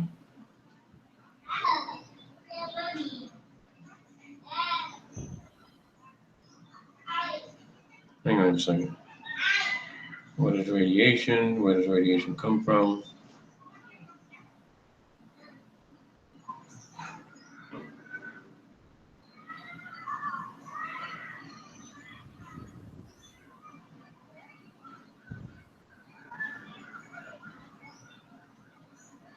Okay, it says here, there are three main factors. Let me blow this up a little bit. There are three main factors that determine the amount of radiation astronauts see. They include altitude above the Earth. At higher altitudes, the Earth's magnetic field is weaker, so there is less protection against ionizing particles, and spacecraft pass through the trapped radiation belts more often. Fuck, They dude. just shot themselves again. Come on, man. You just fucking told us where the fuck the damn ISS is.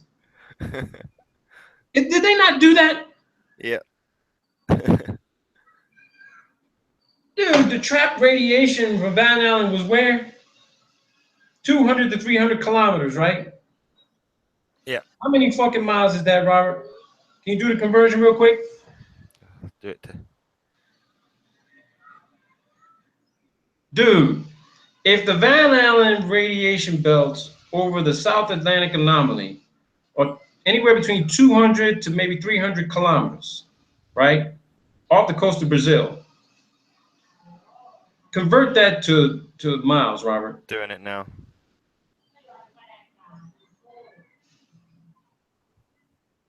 Because that's got to be less than 150 miles, right? So 186 miles for 300 kilometers.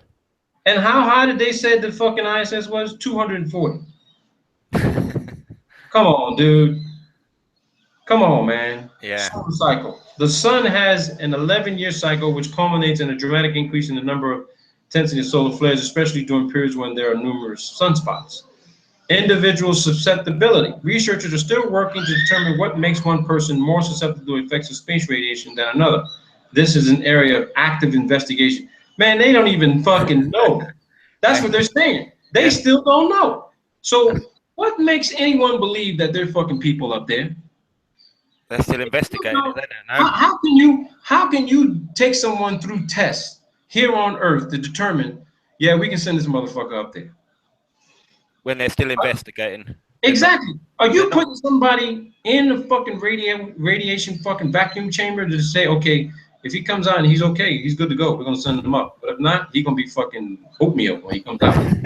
That's it. We'll scoop him out. You know. Yeah, we're gonna scoop his ass out. Come on, dude. It's ridiculous. Yeah. They reveal. This is revealing exactly where anything could be. And it sure as hell, this tells you it ain't people. It's fucking robots. That's it. I mean, they've said that when they sent that thing up and it, caused that Van Allen belt, that was the upper limit of where the thing. Come on, man. Does space weather affect astronauts? I gotta keep reading this. That's all. They always give me. I've been using their fucking data since I've been doing videos, man. I have to thank them. Does space weather affect astronauts? Absolutely. Space weather is closely related to solar activity, and this is important for astronauts traveling through space. Scientists have discovered that over an 11-year cycle, the number of sunspots increase and decrease is shown below. Interestingly, the sun is slightly brighter when there are many sunspots. During one of these periods, the sun is more actively producing SPE and CMEs, coronal mass ejections, so that the amount of radiation in the solar system is slightly increased. The number of CMEs varies with the solar cycle, yada, yada, yada, yada. Okay, so let's see something here.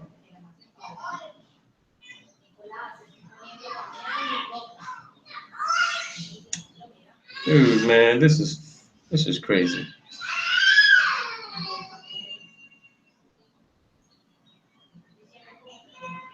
This is crazy, dude. How is radiation measured? Okay, let's read this. Yeah, there are several properties of radiation that must be considered when measuring or quantifying radiation. These include the magnitude of radioactivity of the source, the energy of the radiation itself, the amount of radiation in the environment, and the amount of radiation energy that is absorbed. Collectively, these properties determine the nature of radiation itself. It is very important to understand that equal doses of different kinds of radiation are not equally as damaging. To account for the differences, radiation dose is expressed as dose equivalent. The following chart summarizes these parameters.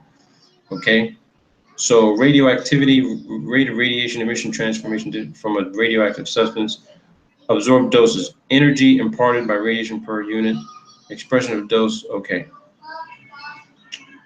this shit. They're quite selective on what radiation they think's up there, aren't they? Then, in that respect. They're saying, oh, it's, you know, it's. Look at this shit here. Hold on. While lower energy electrons can pass through the spacing between DNA strands without interacting, some high energy heavy ions produce an ionization trail so intense that it can kill. Produce an ionization radiation trail so intense that it can kill nearly every cell it traverses. See radiation damage in living organisms section for more detail. Well, that's it. You'd be in the shit then if it passed through your heart or your brain or your eye, wouldn't you? Well, Then here's the thing. They keep saying, what did they say before that, right? What did they say before that? This is an area we're still investigating. yeah, the investigation side. Well, dude, if you're still investigating, you don't fucking know. Why would you send people up there and take a chance that you may expose them to high energy, heavy ions produced by ionization trails so intense that it can kill every cell in your body? You get a massive CME or the supposed, you know, flare from the sun and all the other effects and high dosage of other radiation and everything else is up there combined with that. Dude, there's no way. No way. People up there. There's no people up there. Are there radiation exposure limits? I didn't see the IS built of, you know, 2 foot of lead and concrete. Yeah. Do you know what I mean? Man, come on, dude. You honestly think that they launch shit up there with lead walls? Come on. We know what blocks it, and that's concrete and lead.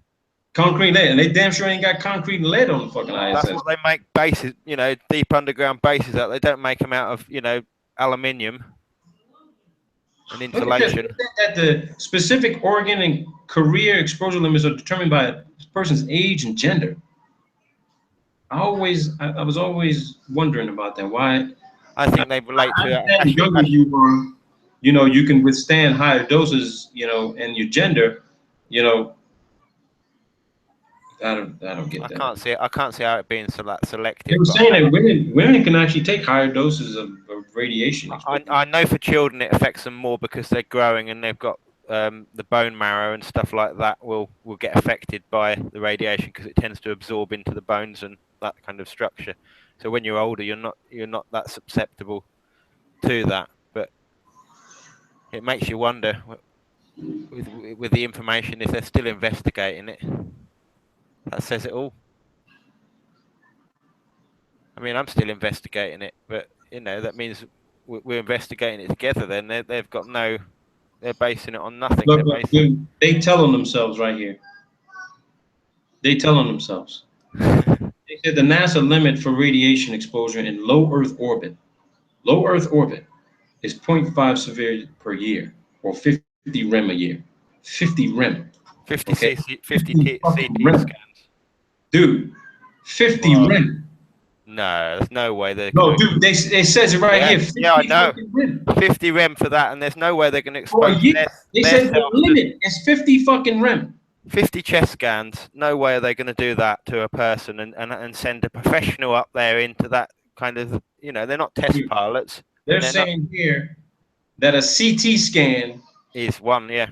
Is 1 fucking rem. That's the highest dose you can take. And then it mentions how you get affected from that because you do. We already read that out on the previous one when I read that the section about the dentistry and the fact that the dentists will hide behind X-rays. The CT scan is a lot more powerful than an X-ray. Now here's where the shit gets really nasty. They're saying with acute versus chronic exposure, the immediate concern with acute exposure would be acute radiation syndrome, which would occur at about 150 to 350 rem for whole body exposure. Whole body. That means you got into a fucking MRI and they zapped the fuck out of you. All right? You're going to end up with acute radiation syndrome. NASA says the limit is 50 a year.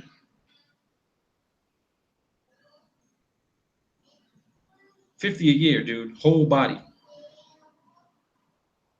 Note that the values are lower for younger astronauts, since it is presumed that although they may live longer than older astronauts, exposure to larger amounts of radiation radiation early in their careers could present greater health risks during old age. Dude, No. that's another piece of evidence. That is. Armstrong, Yep. Buzz Aldrin, fucking those fuckers never went in fucking space, dude. They never went to the moon. Because look how long they lived. Look how long they lived.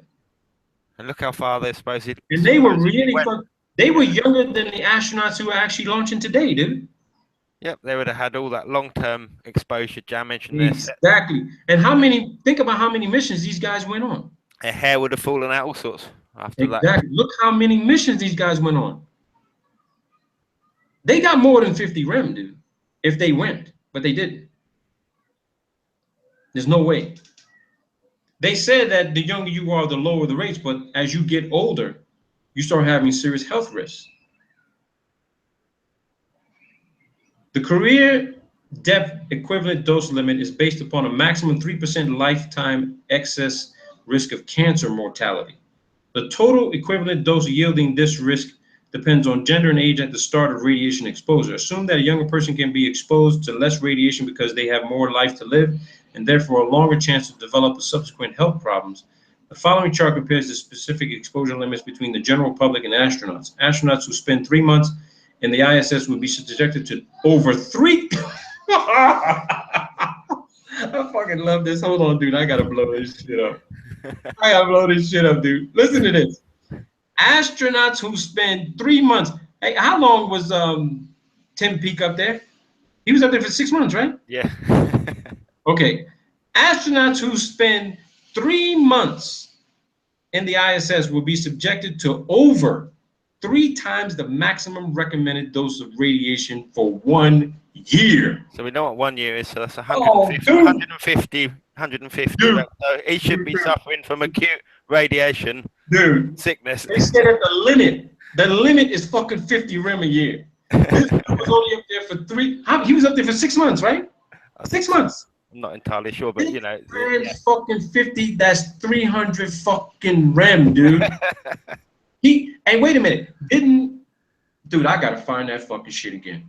Yeah. Hold on for a second, because I'm fucking going crazy now. I'm going fucking crazy now, dude. This ain't no fucking joke. Where is that NASA shit that I read? Oh, damn, dude.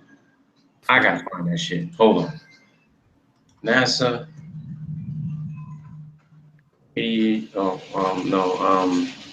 Phantom torso. I want to read this shit again to everybody. I read it on the first one. So those who missed the first one, I'm going to show you what I said on the first one. This is what this stupid fucking doctor said from NASA. This jackass says high energy particles that pass through the human body can disrupt the way cells function. Although no astronaut has ever been diagnosed with space radiation. Yeah, that's what he said. Brilliant. That's what he said. That's fucking NASA. That ain't Robert Bassano or Robert Shortman. Nope. That's fucking NASA. Science.nasa.gov/bullshit motherfucking science. That's what NASA says. I'm putting it in fucking chat for everybody to see that shit. Lies upon lies then with that. They say, we believe the current dose of radiation to the crew of the ISS is too small to be a concern. Dr. Gautam Badwar, you better not have a fucking job in NASA anymore. They don't know their ass for the elbow, do they? Really don't. He said, no, nobody's been diagnosed with radiation sickness. Yeah, well, but according to this NASA document, another NASA document, by the way, let me put this shit up in chat for everybody again. Okay? Again. According to this NASA document, astronauts who spend 3 months in the ISS will be subjected to over 3 times the maximum recommended dose of radiation for 1 year. The maximum dose of radiation for 1 year, people, is fucking 50 rem. This dude, 3 months exposes you to 300 rem. 6 months exposes you what? To 3,000 rem, right? I think it's going to be an cumulative thing, isn't it? No, 600 rem. Yeah, 600 rem. Yep. So 6 months exposes you to fucking 600 rem, dude. That's it. You'd Dude, keep falling out and everything, wouldn't you? oh my God. Tim Shit. Peake should be shitting his brains out as we speak right now. Yep. He should be shitting his pants like right now, dude. He's got, This is what NASA says. adult Astronauts who spend 3 months in the ISS will be subjected to over 3 times the maximum recommended dose of radiation for 1 year. And here goes the chart, right? Depth of radiation penetration and exposure limits for astronauts and the general public. Okay, here you go. Astronauts, exposure, 30 days. That's a quarter centimeter depth. Blood forming organs, all right? Eyes, skin, annual. This is what astronauts are exposed to. Look at what the general public is exposed to here on Earth.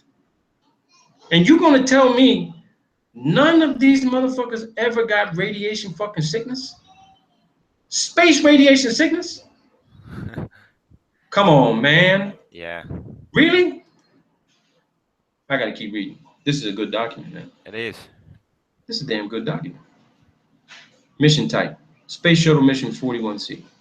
Radiation dose. This is all. These numbers are bullshit.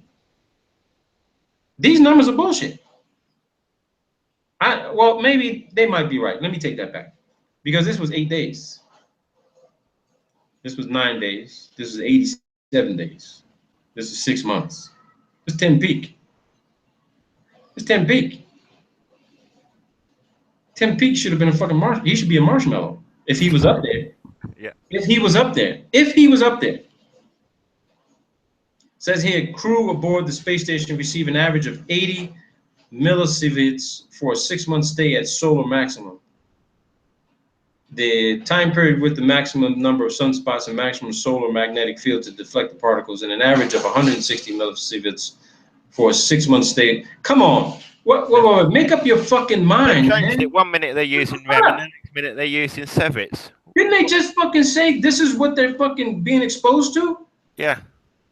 They're putting that in to confuse you again. That's why they've gone. 3 times the maximum recommended dose of radiation for 1 year. The maximum recommended fucking dose is 50 rem.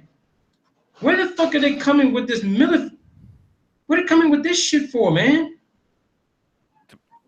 Why you bringing down the numbers? To make it look less dangerous than it is. So when they say, "Oh, then they're like, oh shit, we fucked up. So we got to see this instead." Although the type of radiation is different, 1 millisievert of space radiation is approximately equivalent to receiving 3 chest X-rays. On Earth, we receive an average of 2 millisieverts every year from background radiation alone. What the fuck? Come on, man. Dude. Wait, make up your fucking mind. First you said that the general public gets this on Earth. Penetration and exposure limits. Yeah. Then this is the general public. We sitting on the motherfucking flat Earth. This is what the astronauts get. And then they come back to say, oh, wait a minute, the astronauts are receiving less than we are. On Earth, we get 2 millisieverts. These fuckers get 1. Yeah. Come on, dude. What the fuck, man? They're trying to baffle people, and the reason they can do that is because you. Am I reading it? Let me look at the chat, man. Am I reading this shit wrong? People in the chat, am I reading this shit wrong? Please, somebody tell me, am I reading this shit wrong? Because if I am, I'll put the damn document up there again, and everybody else can read that shit again. I ain't gonna do a correction video. I'll just say, hey, I'm fucking sorry. But am I reading this shit wrong? Because that's I'm looking in the chat now. No. Yeah, you says everyone's on track so far. Yeah. Damn, dude.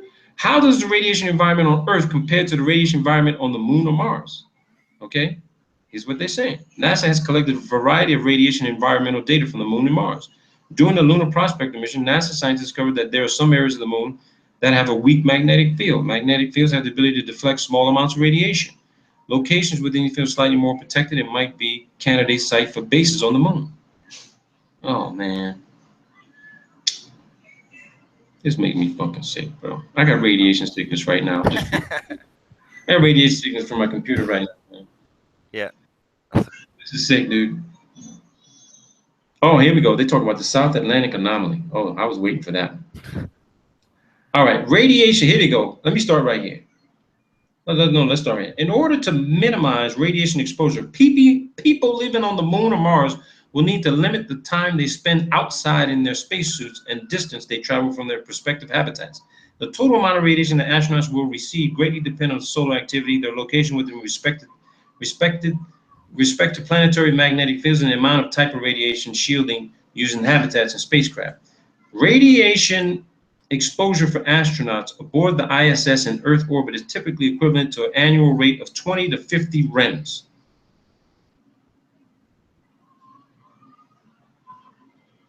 And is that the same as what they're putting? Okay, no, I'm not saying that conflicts with what they talk about the 50 REM. They said that the limit is 50 REM.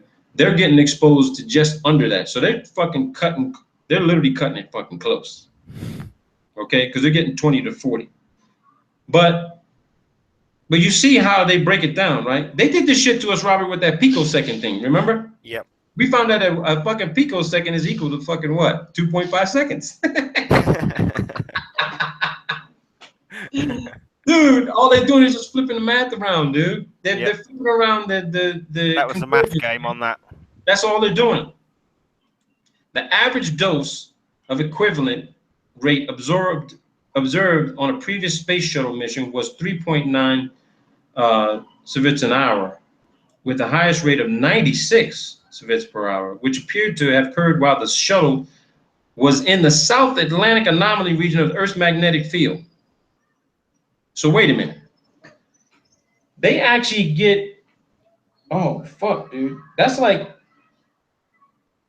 30 fucking times more radiation when they go through the South Atlantic anomaly. So every time the ISS travels through the South Atlantic, I don't know how long it takes to get through there.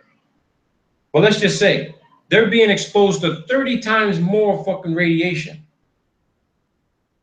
every fucking 95 minutes. Every 95 minutes, they get 30 times more fucking higher dose of radiation. Which means that this fucking number right here is bullshit. Yeah, of course it does, because they're going to get a lot more than that, aren't they? Over a period of because if they're getting 30 times more that amount of radiation per hour, that means that this is bullshit. That means that what they said on that previous section about how much radiation an astronaut gets, because especially when the supposed positioning of where the ISS moves over, it does close passes, so it would pass over the South Atlantic anomaly and then do the next pass near it, and the next pass, will kind of cut almost off it, so they're not just passing it once within that period. Yeah, and this is crazy because here's what they're saying. I go back to what they said before. Astronauts who spend 3 months on the ISS would be subjected to 3 times the maximum recommended dose in 1 year. Meaning that if you're up there for 3 months, you're getting fucking 3 times the recommended dose that you were supposed to be exposed to in 1 year, which is 50 rem a year. You can't withstand more than 50 rem a year, but you're getting 3 times the fucking dose in 3 months. 3 times the dose in 3 months. Not including it goes up higher than that if you believe the Van Allen radiation belts. Because according to the South Atlantic anomaly, you're getting 30 times that much when you go through that area. That's what they say here. They say it right here. They saying it. NASA said it. They're saying for a 6-month journey to Mars, an astronaut would be exposed to roughly 300 millisieverts, or a total of 600 millisieverts for round trip. If we assume that the crew could spend 18 months on the surface while they wait for the planet to realign to make the journey back to Earth possible, they will be exposed to an additional 400 millisieverts, for a grand total of about 1,000 millisieverts. Note that an astronaut repeating the same journey on multiple occasions could receive less or more radiation each. What the fuck? Oh, man. Dude, come on. But make up your mind. They're either going to receive less or more. They can't. Because they said that if you go to Mars, right, people living on Mars would have to limit the time that they spend outside. So how the fuck you going to wait there for 18 fucking months for the planets to line up, but you're not sure if they're going to get less or more radiation? They're fucking waiting, dude. That's it, and they're still investigating, so they don't know. So everything they put down here is investigation. It's not They're still conclusion or. fucking waiting. Pre-test activity, ionizing and non-ionizing or both. This is a fucking test, dude. Look at this shit. I think we've passed.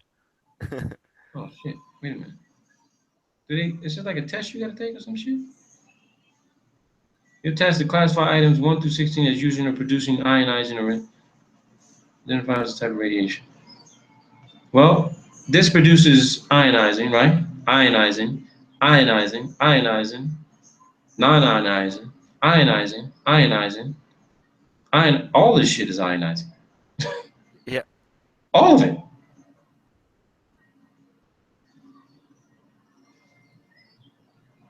Here's the answers.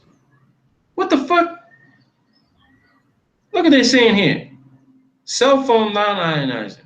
Laptop computer non-ionizing. Chest x-ray. Well, we know the cell phone thing's lying to start with. Yeah, the cell phone's bullshit. People can have all kinds of headaches and vision problems and shit like that. Right, yeah. No, but they'll blame that on electromagnetic wave propagation, man. High frequency is fucking it up. So I will agree on that one with regard to cell phone. Chest x-ray and abdomen CT, ionized, remote control, all that shit is, wait, you're telling me a skull MRI is non-ionizing? Maybe so, because an MRI is magnetic resonant imaging. You have an electromagnetic field around your fucking head. So it's just magnetism. Television, the sun, both. Oh, the television gives the same as the fucking sun. How about that shit? Microwave, non-ion. I don't know. You guys agree with microwave does non-ionizing? Well, A microwave, dude? Nah, it's getting onto that verge of, almost. How many people out there in chat agree that a microwave produces non-ionizing radiation? Thumbs up if you agree. Shit, they went to sleep. Okay. Dental x-ray machine, ionizing, earth, both. Ultrasound of a baby, non-ionizing. Atomic bomb, both. Okay. Machine radiation doses. This is an interesting document. Yeah, I think they've selected it. Some of it would be accurate. It's a good document, though. It's a good document, but we caught him lying in a bunch of shit, though. Yeah. Yeah, we caught him lying. Definitely. Definitely caught him lying. Okay, let me keep reading this, though. I read the chronic stuff. Okay. So here's what they say. Chronic exposure, on the other hand, is low levels of exposure over a long period of time. Examples could be exposure from high levels of radon in a basement or someone living at high altitudes. Residents of the Andes Mountains, for example, receive around 200 millirems from cosmic radiation annually, but about 6 times more than the average.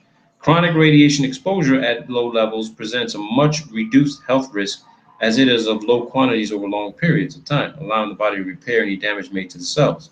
The main health concern with chronic exposure is an increased risk of cancer, as seen by increase in thyroid cancers found in Belarus since the Chernobyl disaster, with between 4,000 and 6,000 cases being directly attributable to the increased radiation exposure, with 15 deaths reported.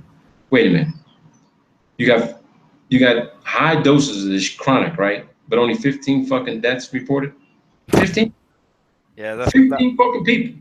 I think that's a bit conservative, that number. Yeah. Because there was probably more workers bloody died that were at the plant. Yeah, there was a lot of people at that. Sacrifice people that were sent in that know they'd only have a day or a week to live after that high level contamination. Oh, this is good, dude. This gets good now. Health effects of exposure. Look at paragraph 2, dude. Smoking gun, wow. right? Oh God, yeah. Look at that. Right here, dude. For acute exposures, the first physical effects can be seen at around 20 to 50 rem. 25 to 50 rem. Acute, okay? The physical effects of you being exposed to acute radiation syndrome occurs at 25 to 50. Now remember, NASA says no astronaut has ever been diagnosed with space radiation sickness. Excessive exposure could lead to health problems. All right, that's what NASA says. That's it. And Right here. Surely they'd know the health of all their astronauts. Right here, they say for acute exposures, the first effects can be seen around 25 to 50 rem and manifests as a drop in a person's white blood cells. Acute radiation syndrome occurs at 150 to 350 rem, presenting nausea, Yeah. fatigue, hair loss, and skin reddening. Oh shit, wait a minute. They may be right on that. Because every time I saw Tim Peake and Scott Kelly, them motherfuckers were red all the time, dude. Right? Think about it. Let's go look back to the videos, dude, for NASA. That's all you got to do. Those fuckers were red all the time, dude. Scott Kelly, he's fucking bald head. Look at the next line down though. That's even more telling. LD 30 by 50, which is the point where 50% of the people exposed will die within 30 days. So you're telling me they're up there for 6 months or half Without a year? medical care. No, Yeah. they'll die within 30 without medical care. Is between 460 to 600 rem. Tim Peake and fucking Scott Kelly and that Russian guy were exposed to this fucking dose right here. If they were up there. If they were at the fucking ISS where they claim it is right now, which is not. If these guys were up there, they didn't have no fucking medical care. From the data that's in front of us, yeah, that's exactly what it says. That means that when they came down within 30 days, they're fucking dead. Or even if they try and recover, I give them 90 days. I give them 90 days, dude. 90 days, they're dead. At 1,000 rem, 100% of those exposed will die within 60 days. Oh, you're out of luck then if you have a solar flare and you're up there. You're out of luck. Forget it. You get close to 1,000 rems, fucking kiss your ass goodbye. You're done. All right. Here's what they say here. These are all very high levels compared to typical exposure. Eating a banana, for example, is only 0.01 millirem of exposure. The average person receives about 30 millirems of dose from the decay of potassium-40 in their own bodies every year. Okay? The maximal, now here's how nutrition plays a really fucking important part of what we're talking about. Okay? Because if you like eating a fucking shitload of bananas, you better fucking stop. You better stop. You better stop eating a shitload of fucking bananas. Period. You balance them out, so And you better find some sort of antioxidant that can stop this shit, that can slow this shit down. The decay of potassium-40 in your own body. You better start figuring out what actually equalizes and slows down the metabolic rate of the decay of potassium-40 in your own body every year. Think about that shit. Because down here in Colombia, we eat papaya, guayaba, mango, we have bananas, we have all this natural fruit here. Natural, ain't no spray and shit and toxic shit being sprayed on our stuff down here. They ain't fucking injecting the animals all kinds of fucking drugs, sticking fucking cattle prods up their fucking ass and shit, trying to excite them. They ain't doing that shit down here. If you live in a place where they're doing that shit, I know it's expensive, man, to stay healthy, but this ain't fucking rocket science. The maximum external dose received by members of the public after the 3 Mile Line accident was about 100 rem, or 25% of the typical annual background radiation. That shit was in New York, too. I wasn't there when that shit happened.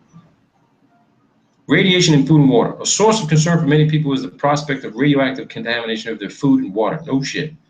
This can occur from radioactive contaminants being ingested by animals that are then used for food, such as strontium-90 found in cow's milk after Chernobyl, or taken upon the plants through their roots. This is how Brazil's nuts became radioactive due to their root system taking up radon from the soil. Holy shit, wow. Dude. The fucking trees, man.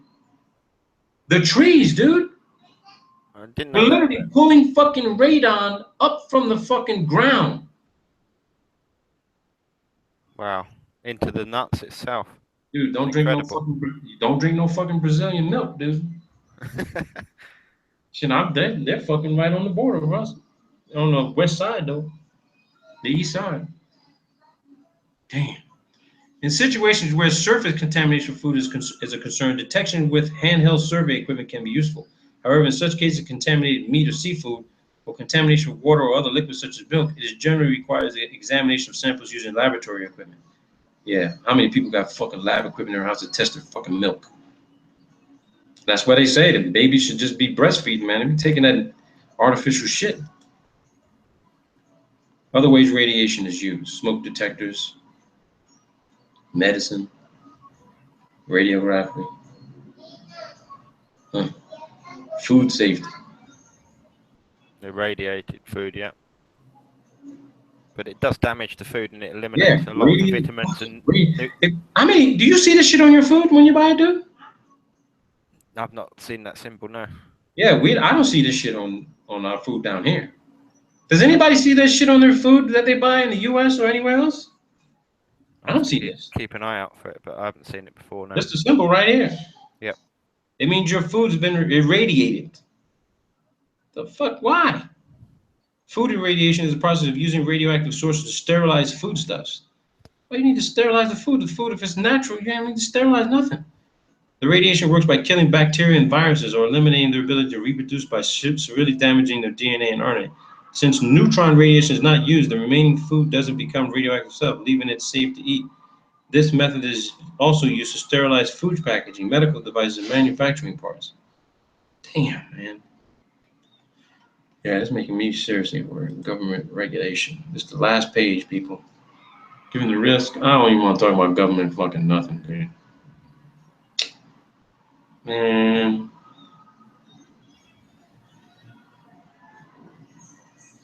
Oh, there was something I wanted to show people. Hang on.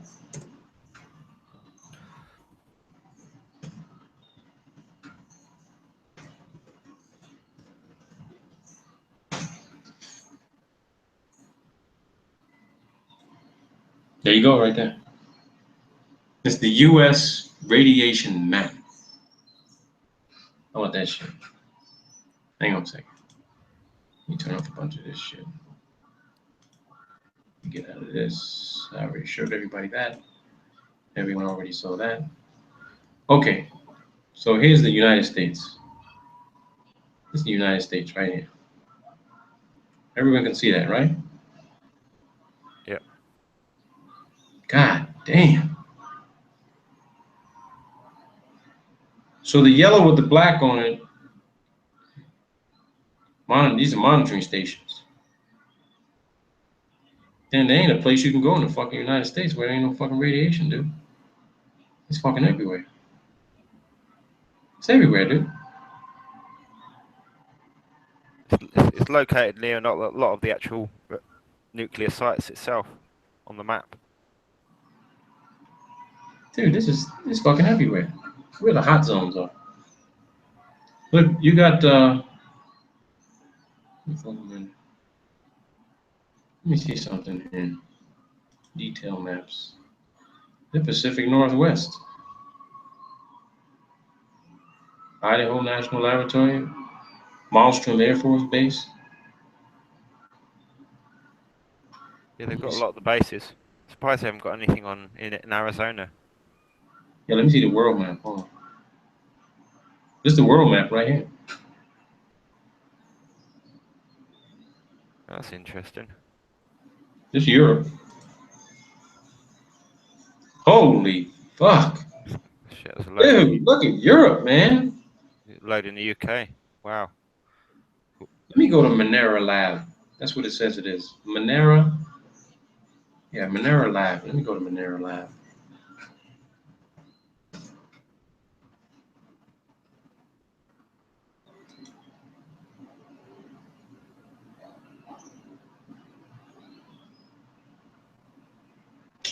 Damn. That's the little website. And they don't actually show the chart. Let's go back to that.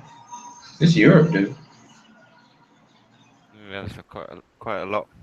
Huge That's amount. dense. That's fucking dense, dude. Huge amount in France and Belgium and UK, Netherlands, Germany. Damn. This Ireland, right? Where? Sorry, where are you pointing? What's this? Yeah, that's Ireland. Yeah. Ain't shit in Ireland. That's where Nora's at. Ain't shit in Ireland, dude. Quite a few in Russia. None in. Yeah, we know Russia will be covered. Ain't nothing in Ireland. Onslow, north of Onslow, Norway either. No. Let's go to None in Turkey. Australia. Really limited. Look at Australia. Everything's just down in this area. Ain't nothing out in the middle of the bush anywhere. Damn, dude. It's a lot of fucking radiation, man. And I'm telling you what, most of this shit is fucking man-made, dude. 90% of this shit's man-made. The planet's fucking polluted, man. Polluted with Polluted. the artificial one, artificial radiation, not Oh. natural. Look at Colombia, dude. Nothing. Nothing. Nothing. Venezuela, nothing. Brazil, you have out on the coast. None in Colombia. Nothing. Now, of course, these are monitoring stations. Yep. So there's no monitoring stations in Colombia because there's no detectable fucking radiation to read. Not saying that there's no radiation, but these are all the monitoring stations. Well, let me see if I can.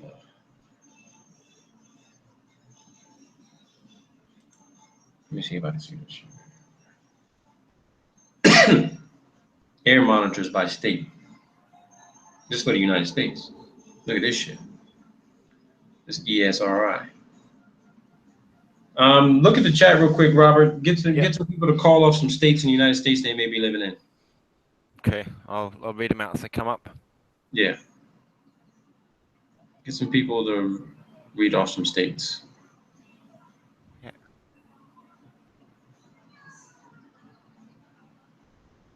Arizona. Arizona? Okay, here we go. Arizona. That's Dustin. Dustin is in Arizona? Yep. Okay, let's go to Arizona. And then we've got a couple in Illinois. We've got Brian and... Where is he at in Arizona? Just roughly. Dustin, where are you in Arizona? Is he in like Tucson or Phoenix area? Or Yuma? He's not come back with it yet. Phoenix. Phoenix? Okay. Phoenix. Oh, this fucker goes all the way in, dude. Oh, we don't know where this source is. Bet you nobody knew there was a fucking... Oops. Wait a minute. They didn't want me to know where that was. They didn't want me to know what the fuck that was. That's right smack dab in the middle of the city, dude. Yeah, they don't want that. Before too. Whether it's above or below ground, they don't want to know. Gamma gross count exposure rate. Here we go. Unless it's a monitoring station or... So this is from June 30th to September 10th. You're at 0.01 millirems per hour. So much you've been exposed to. That's Phoenix. Gamma exposure. How about that shit? Gamma. That's the shit that astronauts supposed to be exposed to out in space, right? Yeah. Right? Yeah. How the hell are you creating gamma radiation down on the Earth? I'm not gonna. That's a stupid question to ask. We know how they create it, but this is a gamma radiation exposure data. Gamma. Isn't gamma supposed to kill you? Well, it's the top of the chart. It's the most dangerous. Gamma radiation is supposed to kill you, right? Yep, it's top of the chart. It's the most dangerous out of all the spectrums. Who wants to give off another state? Another state. Another state, right? Kind of lucky dip when the next one comes up, so I'll shout it out. But I'll have a look. Texas. Texas? Okay. Yeah, David in Texas. Let's go to Texas. We're in Texas. Dallas, Houston, shit, they're all over the fucking place. Houston. Houston? Okay, here we go. Houston. Let's go. And we've got Brian saying Area 51, where we can have a look there in a minute, I think. Okay, so Houston, gamma radiation. Oh, shit. Whoa, dude. Gamma gross count rate.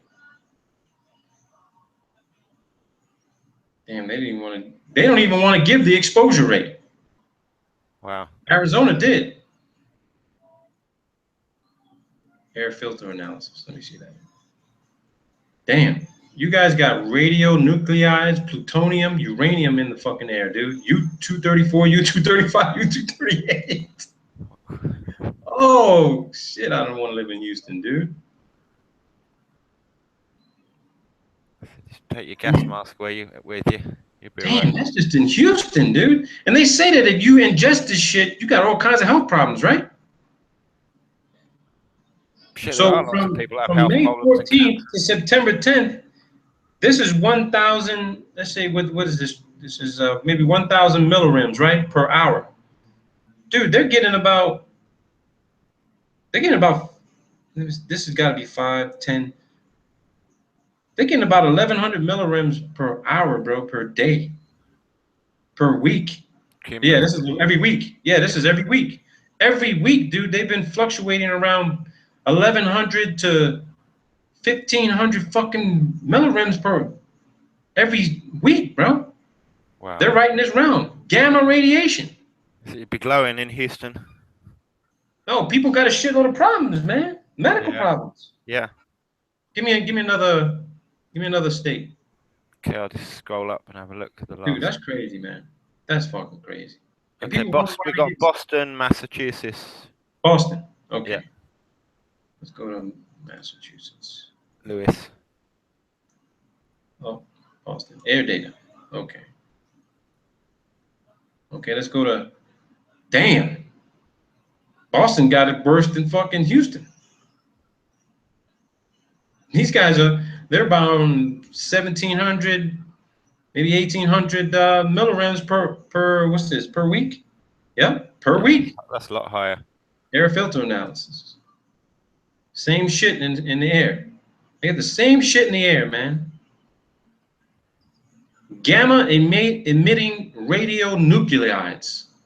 And you guys wonder why you got fucking problem. You see, I always laugh when I see the Chinese walking around with fucking surgical mask on. Right? Now you know fucking why. Because it's not just the particles from the It's just ain't fucking from the polluted fucking air. Shit.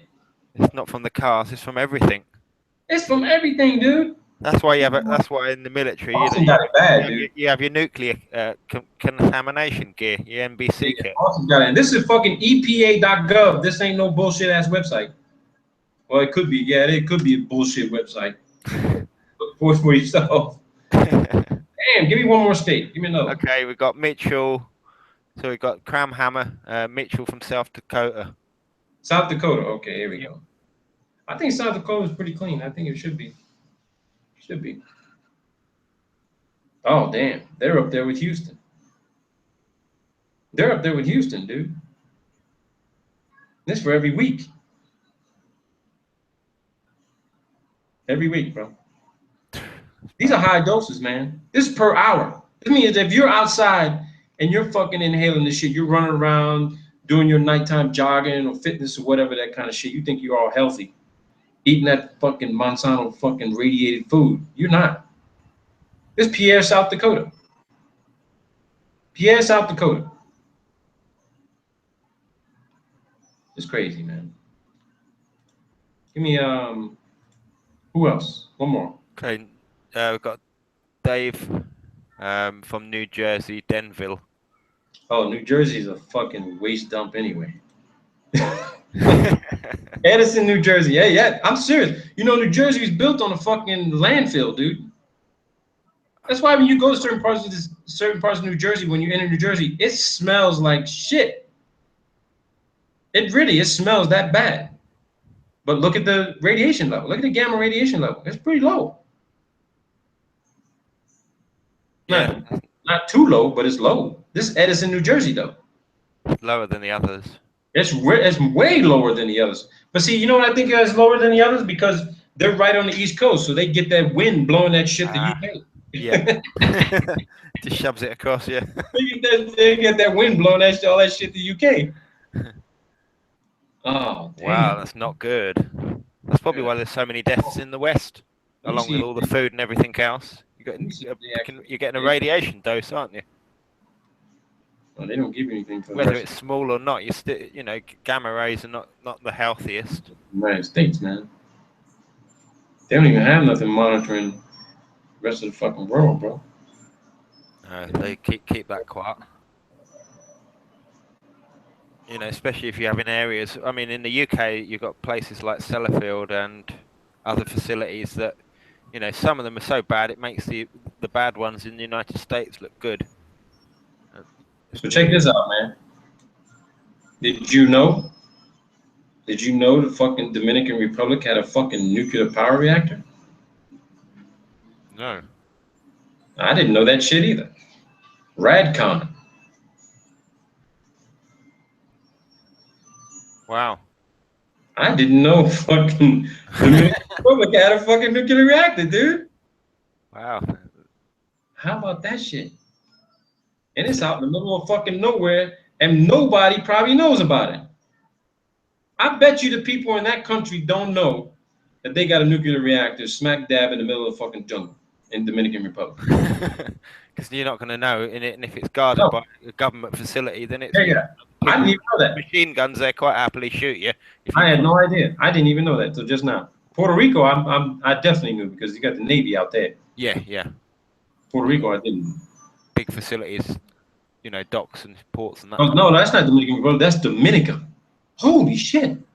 That's the Dominica, not Dominican Republic. That's UK territory, isn't it? I'm not sure. Don't know. Isn't Dominica UK territory? Because you guys own a bunch of the islands out in this place. I didn't know that. Yeah, I think it is. Let me get one of these bad boys that's like critical fucking.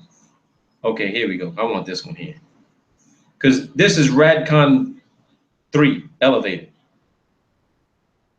Elevated. Wow, that's not good. So this Florida here, this St. Petersburg, Florida.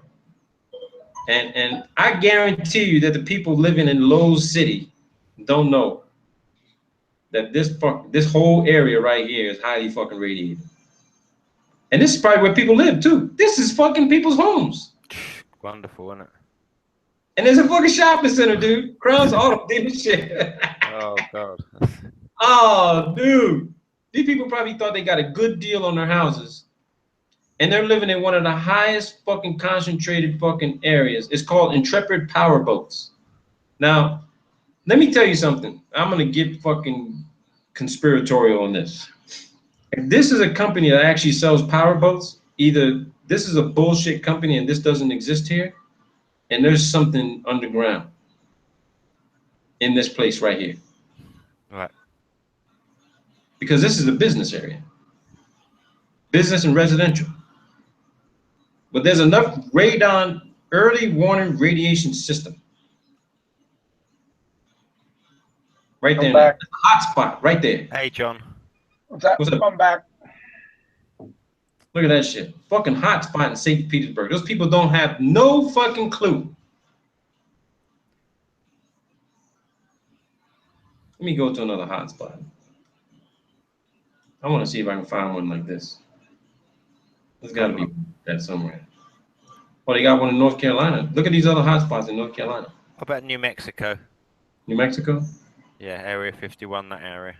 What the fuck is this here? I need to get out of this shit. Wait, you want me to go to New Mexico? Yeah. What are you guys searching for? A clue? No. We were talking about the radiation stuff, and we looking at some of these hot spots where they located. These are nuclear emergency tracking centers. So here's New Mexico. I don't know what the fuck this is. What area is this? This ain't. The hell is this? This is out in the middle of nowhere. This is probably where they did the this is where they did nuclear testing, right? Quite possibly, yeah, I'd say. Yeah, this is where they did a nuclear test. So that would be normal. The hot zone, yeah. Yeah, that would be a hot zone. But look at Albuquerque. I bet they've been selective with how many hot zones they've put down there, though. Look at Albuquerque. Wow, another place that's got high elevated. Downtown Albuquerque, dude. The New Mexico Bank and Trust. That's where it's located. Yeah, elevated level of radiation there.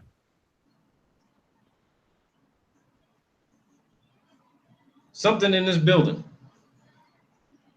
Could be what's on top of the building too. They ain't monitoring shit. There ain't nothing on top of it. Let's go to another area. Man, you living in one of these fucking big cities, man. Oh boy. That's banana storage. Dude, here goes one right here. Concern and watch. Radcon 4. California, bro. Oh boy. Wow, so even Let's higher. hopefully it's not where Jaron lives. We know he's out in California, right?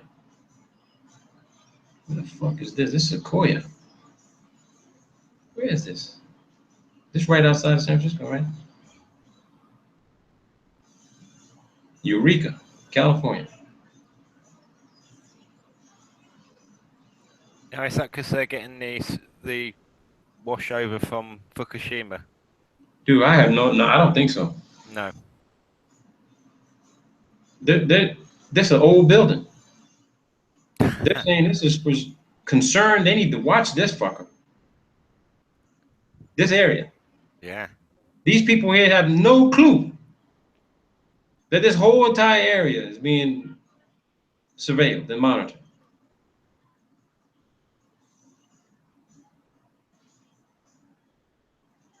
See, you got to ask yourself, what the fuck happened here? What is actually there? You know? Yeah. Damn. Why the hell would the U.S. have shit up in Canadian territory, man? Yeah, this is crazy, dude. Most of the shit is just Radcon 1. But when you look at Radcon 2 and 3 levels, I mean, shit, you go with John, you're in Missouri, right? Yeah, you got safe zones all up in here. Yeah, I'm in Missouri.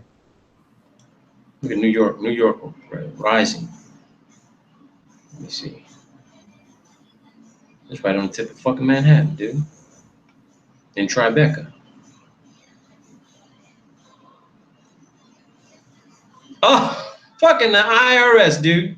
That's the IRS building. Yep.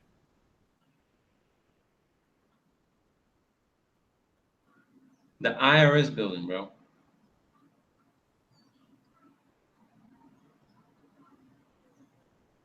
They got this fucker on the roof, too. Interesting, man. Very interesting. They got a Radcon 3 up in Boston. We were up there, too, weren't we? Radiation. So I'm convinced now that the radiation levels that exist in the United States and elsewhere are all manufactured radiation zones. They're not natural. There's not shit coming from the ground. They're intentionally got these fucking things out there to kill people.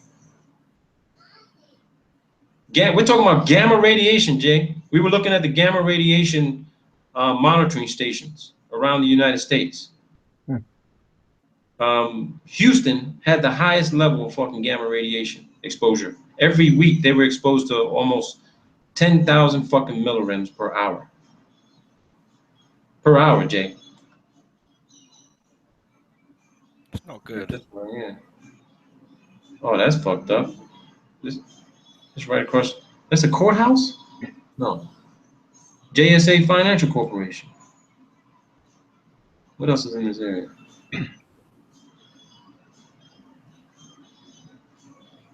Well, it's interesting that the banks have the monitoring stations on them. You got the courthouse right across the street. Right across the street. Look at this. Here goes the John Adams Courthouse right here. City Hall Plaza. So is that like that's like the top end main monitor? See, here's what I'm thinking. I'm thinking for these major cities, I'm thinking they have underground nuclear reactors, dude, powering the whole fucking city. I'm That's thinking what I think. so as well. I think they're underground nuclear, because if you notice, right, especially the ones on the East Coast, you literally could use the seawater, right? Because I know they do it out in California for the Carlsbad nuclear reactor. They pull in the seawater, desalinate and shit like that. They use to keep the reactor facility, operating at a nominal level. They'll put a system of piping it in and out Yeah. quite happily. But for the ones in the middle of the country, though, these could all be underground. I think they're bullshitting us about fucking energy. We don't need to be fucking fracking and looking for oil. These have to be all fucking connected nuclear fucking power reactors, dude. Powering the whole fucking country. Underground. It has to be, man. The grid, and it also tie up with all Yeah, the. it just looks like a complete fucking connected grid, dude. Because if you had them systems that were underground and the facilities that were kind of contained within that, then that would link. You could link all your bases that are underground to them supplies, and you'd have power. Yeah, You wouldn't absolutely. even need to have your own power. Fucking state without one of these fucking in it. There ain't a single state. Every single one of them's got one. Nobody except for the Wyoming, dude. The only place there ain't a fucking potential reactor and monitoring station is in fucking Wyoming. Guess whose primary residence is Wyoming? Take a wild guess. I'm not sure. Warren motherfucking Buffett. Oh, I was he's gonna keep his place clean, The isn't he? second most wealthiest motherfucker on Forbes magazine. Warren fucking Buffett has a house here. He lives here. Yep, Warren Buffett. It's the only state in the United States without one of these monitoring stations or an underground fucking nuclear reactor facility. Well, because we know that they can make these compact nuclear reactors that you could have one of an equivalent or a larger, similar to like what would be on a submarine. So you can make compact. You don't have to have a big, massive facility like you see, the main facilities that are surface mounted. I'm saying if you had an underground facility, it'd be more of the compact type, still producing, megawatts. Yeah, dude, this is crazy, man. This is absolutely crazy. And you know another place that doesn't have one? No, they're on the border with Mississippi. And I could understand why they probably don't have them inside Mississippi, because we all know it floods like a motherfucker through here. So if the ground is not stable enough, you got all that ground seeping through, it's gonna literally cause that reactor to go critical. Dude, they're bullshitting us about energy, man. I don't live in the United States, so they ain't bullshitting me. They're bullshitting you guys. They're bullshitting you. They don't need no fucking oil. It's all nuclear power. It has to be all nuclear power. Well, they've phased out a lot of the coal reactors and the gas reactors, saying that they're all saying that they pollute this and pollute that. It has to be all nuclear power, man. It's got to be. So what the hell you need oil for? What do you need gas for? Money. You got to have some sort of financial system, man. What the hell is this? Wait a minute. Is this in? Oh shit. That's Japan, yeah. Oh wait a minute. This is Japan. Look at Japan, dude. Damn. This was right too, right? They don't even want to show you. Where was Fukushima at? Wasn't it way up here? It should still be critical like a motherfucker, right? Yeah, it should be glowing there. Yeah, it should be Radcon 5 alert. And where's Fukushima? Damn, where is it, dude? It's down. What island was it? Is it down or up? Down. It's down? Hey, Robert. Yeah. Wisdom Full Weakness wants you to send them a link. Who's Wisdom Full Weakness? I tell him I sent it to his email, dude. So wait, what city was it in, dude? I forget. Where was Fukushima at? It's in down pretty much where you are now, kind of thing. I'm just trying to look. Yeah, this ain't it. No. Let's have a look in the. Pull it up and tell me what city it was in so I can go to it. Because it should be fucking Radcon 4 Concern Watch or Radcon 5. And this is updated. It shows the fucking time. Dude, where the fuck is that, man? Is it Yakushima? Fukushima, yeah. What island was it on, dude? Somebody got to pull this up. Come on, man. Help me out here. I'm looking now.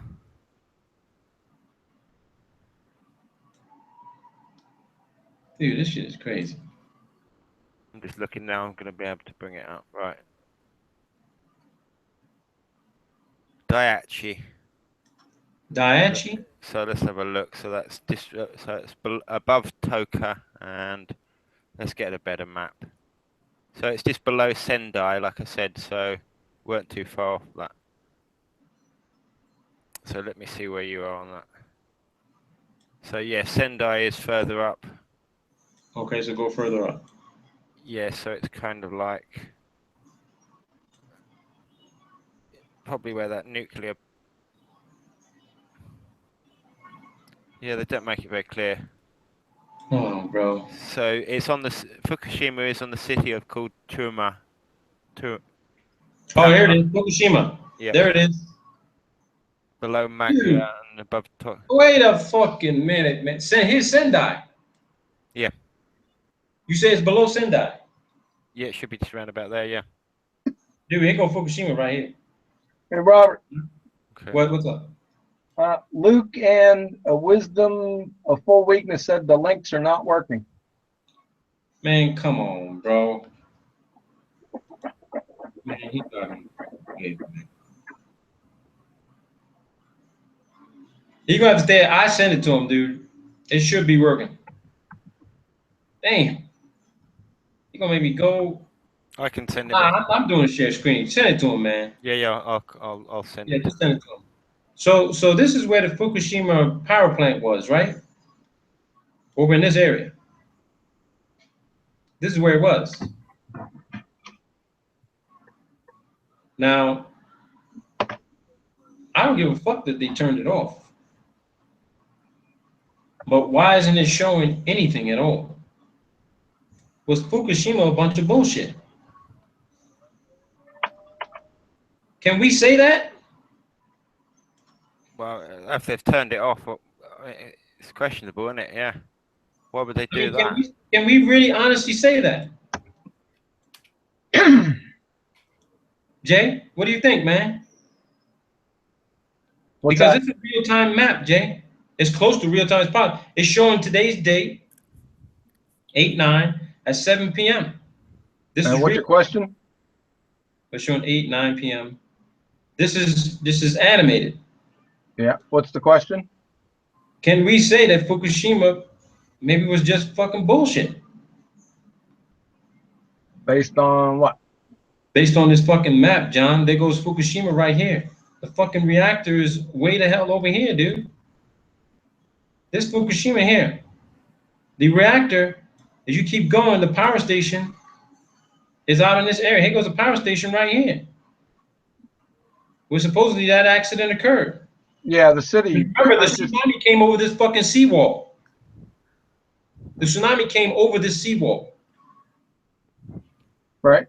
I remember the video like it was yesterday. Yeah, right. So can we say that Fukushima didn't happen?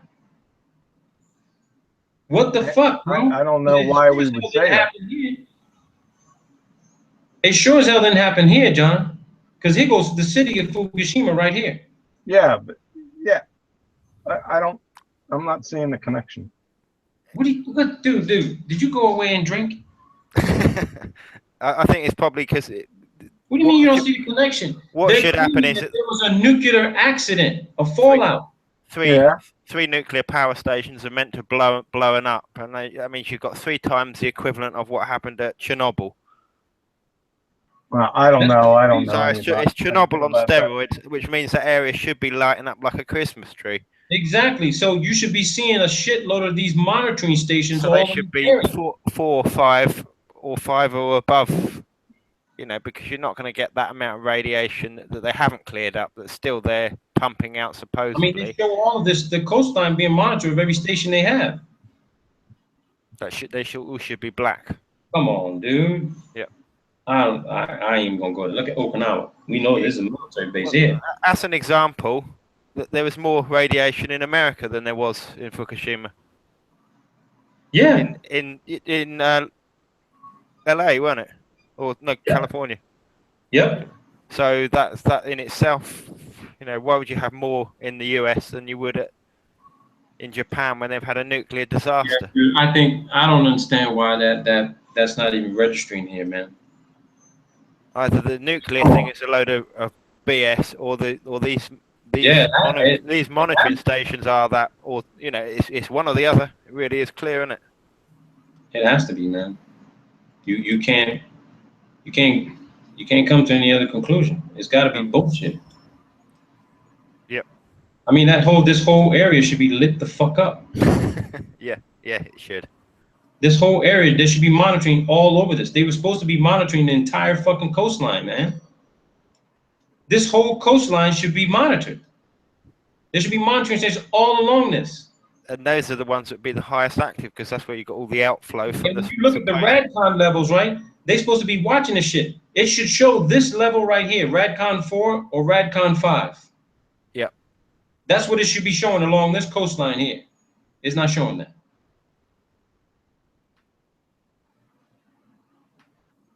So that either the sensors are lying to give people a false reality of what's happening, or you've been duped. Yep, I think dupe. Duped. Again, duped again. Fucking duped. All right, we read through all that shit, Robert. The whole damn thing, man. Awesome. That whole thing. So let me stop sharing screen here, and we're gonna talk to everybody out there. John, anything you want to bring up, bro, for the last show? Johnny? Yeah, I'm still here. Anything you want to talk about since this is the last hoorah? Nana says that you are way off. Way off from what, Nana? Futaba what? From where Fukushima is meant to be. Well, I still think the whole area should be lit. Where I was way off at, there should have been literally, the ledger shows that it should have been a RADCON 4, RADCON 5 area, even along the coastline. We didn't see that at all. She says go to Google Earth. That's where we were. It was using the Google Earth platform. There is no last show. Yes, there is, Allison. This is the last one. I'm sorry. All right. So John don't have anything else to talk about. We're going to bring this to a close. And I'm sorry. Just like Cal Burnett says, I'm so glad we had this time together. Right? We've had a good time. We really have. I've had a good time with all of you. Like I said, here's what I'm going to do. I'm going to give my email, okay? Anybody can email me at any time. I check it on a regular basis, all right? And when I say regular, I mean the shit just pops up on my fucking phone, right? Here's my Skype ID. You can call me if you want to chat, share some information, or just shoot the shit and say, hey, Robert, how you doing? What's going on?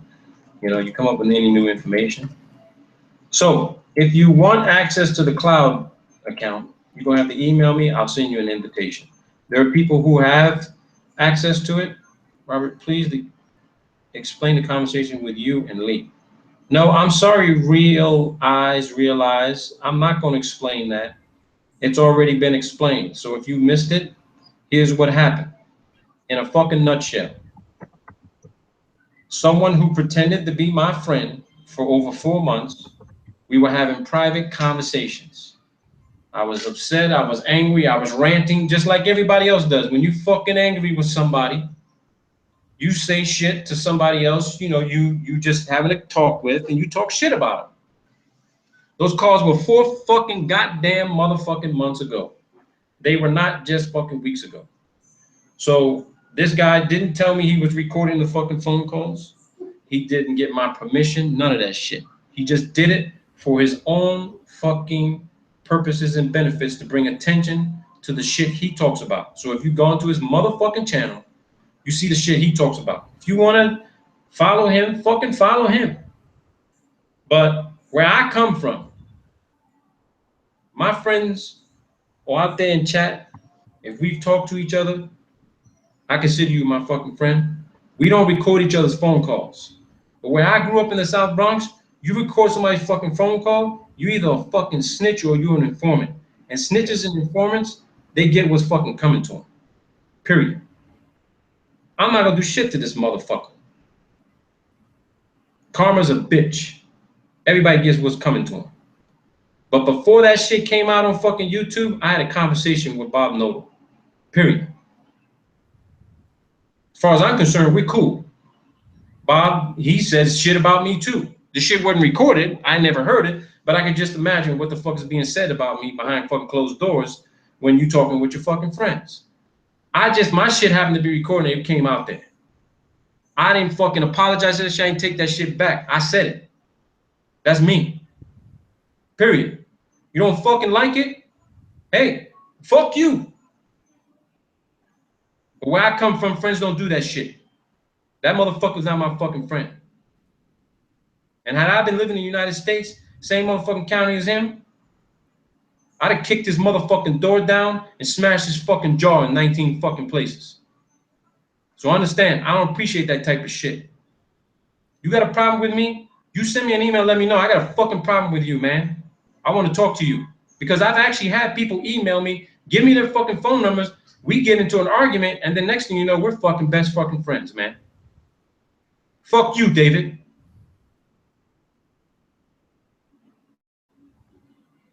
So, back on point. I really enjoyed this, but I'm going somewhere else. I'm doing something else. It's about my family. It's about longevity, safety, security, living a full, complete life, okay? Raising my son, who turned 3 this month. I'm gonna be spending more time with my son. I'm gonna be maintaining my focus on my studies, and I'm gonna be working with a group of people who want to take advantage of my skill sets, my knowledge, my expertise, and my capabilities. I ain't gonna go any further than that. I'm off fucking social media.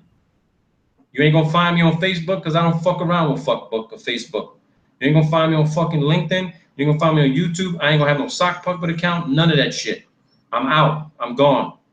History. You wanna talk to me? Send me an email, hit me up on Skype. Let's have a conversation about anything. I don't give a fuck what it's about. All right? And whoever stranger X is, don't be a dick to your son. I don't need you to tell me to fucking how to be a parent. I love my son more than my own life. If anybody or anything threatened his existence, I'll fucking make this planet fucking unlivable for the next 1,000 years. That's how much I love my son. My son and I enjoyed a life together 20 years before he was born. And now that he's here, I'm gonna cherish every fucking superluminal second with him. I ain't gonna let nothing take me away from that. I ain't gonna let anything distract me from that. Period. I don't need to be told how to be a fucking father. I'm the most capable goddamn fucking parent and father to my son on this fucking earth. Ain't nobody can be a better father than my son than me. He chose me. He's my best friend. He's my boss. He's my CEO. He's the chairman of the board. I work for him. Every dollar I make, 75 cents goes to him. His future, his security. So I had fun. I really did. But this wasn't about getting on social media and having fun. It was about sharing what I've been exposed to, whatever I've experienced, what I've been involved in. And I've been involved on the dark side, the shadow side, and all different sides. I've been there, done that. I am a motherfucking jack of all trades. Jumped out of airplanes in the middle of the fucking night in foreign fucking countries. Fought in other foreign fucking lands. Taking care of people, saved people's lives. Made mistakes all through my 40 plus years. And now I've been given an opportunity to take all of that and put it towards not just something positive, but something that's sustainable. And I was called upon to do that. I didn't seek to do that. I was called upon to do it. Some people, a group reached out to me and says, we really like what you're doing. We've been looking at you for a while. We know you were interested in some things. Would you be interested in such and such? And yes, I am. So I'm taking. But I'm not coming back. I will always be available on email and Skype. And if I'm not available on Skype, send me an email. All right? But these guys on the panel, people out in the chat, you know who you are. You know how to get a hold of me. If somebody else wants to get a hold of me and I'm not available through the normal channels, let me know who it is. I'll give you my information or whatever. But I'm not about the drama, people. I never have been, never will be. I got to end all objective and goal. And my son gave me purpose in this life. I know what I'm here for. I know what I'm supposed to be doing and who I'm supposed to be doing it for. You guys became part of that journey. And I want to thank you very much. And I appreciate that shit. John said to me, "You're not going to cry, are you?" I almost fucking did just now. It's been a pleasure, Robert. Really, I almost did just now. But I will always be available, people. And please do email me. The channel's going to stay up. The video's going to stay up. If you don't know who I am and what I'm about, fucking start from the very goddamn fucking beginning. Go to the channel, to all the videos, and start from video number 1. And even if it takes you look at 1 video per week while you're going to sleep or working out or whatever have you, some of the shit you're going to be able to stomach and tolerate. Some of the shit you're not going to like. Some of the shit you're going to laugh at. Some of the shit you're going to be like, holy crap, I can't believe he talked about this. Regardless, listen to what I'm saying. Don't listen to how I'm saying it. Listen to what I'm saying. Because every fucking word I spoke in these fucking videos, that's me. I'm passionate about the truth. And you'll hear that in the tone and the manner in which I deliver it. You can call me whatever name you want to call me. But what it comes down to is this. It's not what you fucking know. It's what you can prove. And I think I've done my part in trying to provide the best fucking proof possible that everything we've been fucking told, I don't give a shit how old you are, is all bullshit. Ain't nothing real. Quantum mechanics and quantum science is bullshit. They try. Hey, whoa. No, I ain't saying all of it is, John. Come on, man. Dude, there's a reason why they call it a monologue. You know what the fuck that means, man? I'm just fucking with you, Jay. But other than that, this is really, truly the final video I will ever do. There may come a day where you might see me fucking on a talk show, or on the news, on television, or standing in front of a podium as the deputy director of something, or who knows, the associate director, or director or manager. If you do one day, you'll know, shit, I'm glad that guy's on our side, because I am on your side. I am on your side. All right? You need anything from me? Email me. Hit me up on Skype. I'm not shy. I'm not shy at all. But this is it, people. These videos are a compilation of just about everything you'll hear about the flat earth and science and our world in probably about 100+ videos. If I didn't cover it, I apologize. That leaves the door wide open for the rest of you to put together something to continue on, just like they do in research studies, that when someone writes a research paper, they make a conclusion and a recommendation of what someone else would need to do to continue on and advance in the thinking and the critical analysis, research, and development.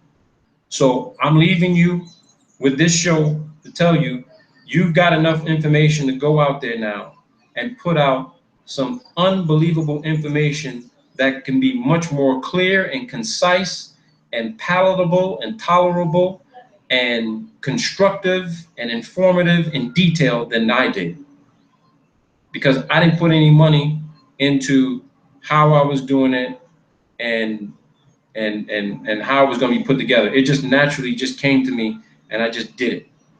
All right, it's not fancy, it's raw, it's in your face, and not one video was done to insult, inflame, disrespect, disparage, or ridicule any one single person.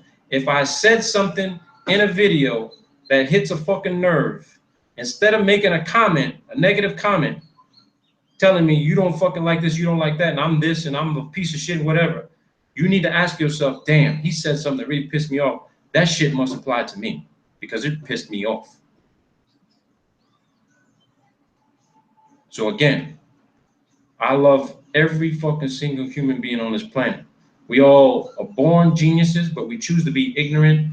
And I fucking am disgusted with the concentration of ignorance that I'm being exposed to on a daily basis.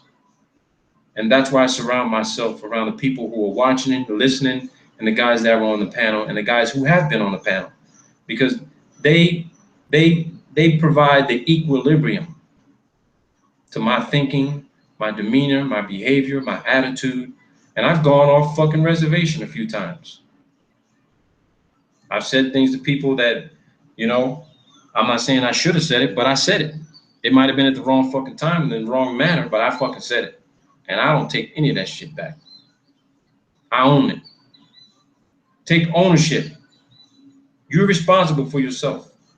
You want to put your security, safety, and stability in somebody else's hands and rely on them to guide you through whatever fucking journey and darkness you're going to be venturing into, then be ready to be surprised, because you're going to be surprised. You're not going to see me on anybody else's channel, any shows. You're not going to see me on anybody else's chats. You're not going to see me making comments on anybody else's channel. I will be available to anybody and everybody through email or Skype. And, you know, Nora, I talk to her at will. My son's got a name for her. Marcus, that's my surrogate European father. Robert Shortman is my brother. John is my brother. Martin is my brother. Juan Carlos, definitely my virtual brother. If I haven't spoken to you before and you think you want to get a little bit closer to me, then it's time for us to talk. Don't be shy. I ain't gonna put your fucking number up on YouTube and tell everybody, oh, I know who this person is. Oh, shit, you want to call them. I ain't that type of fucking high school person to write, hey, for a good time, call Sally, call this number. I don't do that shit. What we talk about is between me, you, and John's God he believes in. And it stays that way. But I'm done, people. Social media was not for me when I started, and I realized it really isn't for me, because I like my privacy, I like my anonymity, I like my security and my safety. And if I continued on with this and let this shit grow to the point to where it would be 20, 30, 40, 50,000 people, 100,000 people subscribe and wanting me to continue doing this shit, then I'm going to be forced to come out of the fucking shadows. And I do not like the light. I do not like the spotlight. I despise it. I don't like attention. I don't like it. I never have. I never have. And I don't want it. So I know I'll be sharing information with Robert Shortman. I'm going to be doing some field videos and stuff like that. Vivian and I are still going to do that high-speed camera filming. Amazing. We're going to do that. We're going to give it to Robert Shortman. He's going to put it up on his channel. John and Robert Shortman are going to be doing some shows together. And there are going to be some other people I'm going to share information with. I know Martin and I, we love reading. So we're going to be sharing information back and forth together with material we find in history. And everyone else out there who's been sending me emails and we share information back and forth, yeah, you better believe it. When you send me the information, be ready to have a conversation with me, because all that shit you guys have been sending me, that shit is some interesting reading, man. Really, I wish I could read everybody's emails and then do a video about the shit. But I'm finished. I'm not saying I can't do it anymore, but I'm choosing not to, because I'm not a spotlight grabber. I'm not an attention grabber at all. I do this to share the knowledge and information and data with everyone else, and to get you guys input and opinions and insight, so that we can all learn together. That's what we've been doing, learning together. I didn't learn the shit on my own. I learned things from John. I learned things from Robert. I learned things from all of you out there. And I really do appreciate all the support that you guys have given all this whole time. So please don't be shy. Email me, Skype me. I'll put it out there again.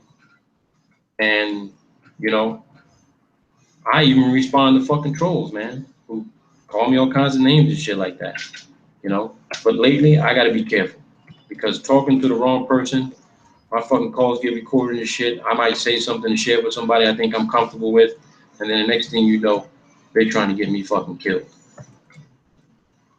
So there you go. My email, my Skype, don't be shy. If you want access to the box files, believe me, there's a shitload of stuff in there you guys gonna love. You think the stuff I've been putting on some of these videos is good? Wait till you see what's in the box files. Martin, Robert, John, Nora, they can all tell you there's some good shit in there. I still even haven't talked about it yet. Tori McBoy says, give us at least fucking a F-bomb for prosperity. All right. All right. Look, One for the road. one for the road. One for the road. Look, here's the thing. There's some fucking stupid people out there. You all know who they are. I'm not speaking to anyone directly. I'm not speaking about any one specific group. They know who the fuck they are. If anything comes out of good, what I did is that a few of these channels are actually starting, even some of the trolls are starting to use my model with showing documentation as an example of how they're starting to change how they're presenting information. They're starting to look at it from a scientific point of view, a critical analysis point of view, putting the pieces together. Anybody who's gonna fucking put up a video about somebody else to talk shit about them and not keep that shit on fucking point, it is up to you if you want to continue to be involved in that fucking drama. Because if you want motherfucking drama, email me. I'll give you some motherfucking drama. Do that shit. But I got bigger fucking things to do to really get control of this out of control shit that's going on in all our lives. I'm not gonna fucking talk about it anymore. It's time for me to be about it. That's why I have to leave. That's why I have to stop this shit.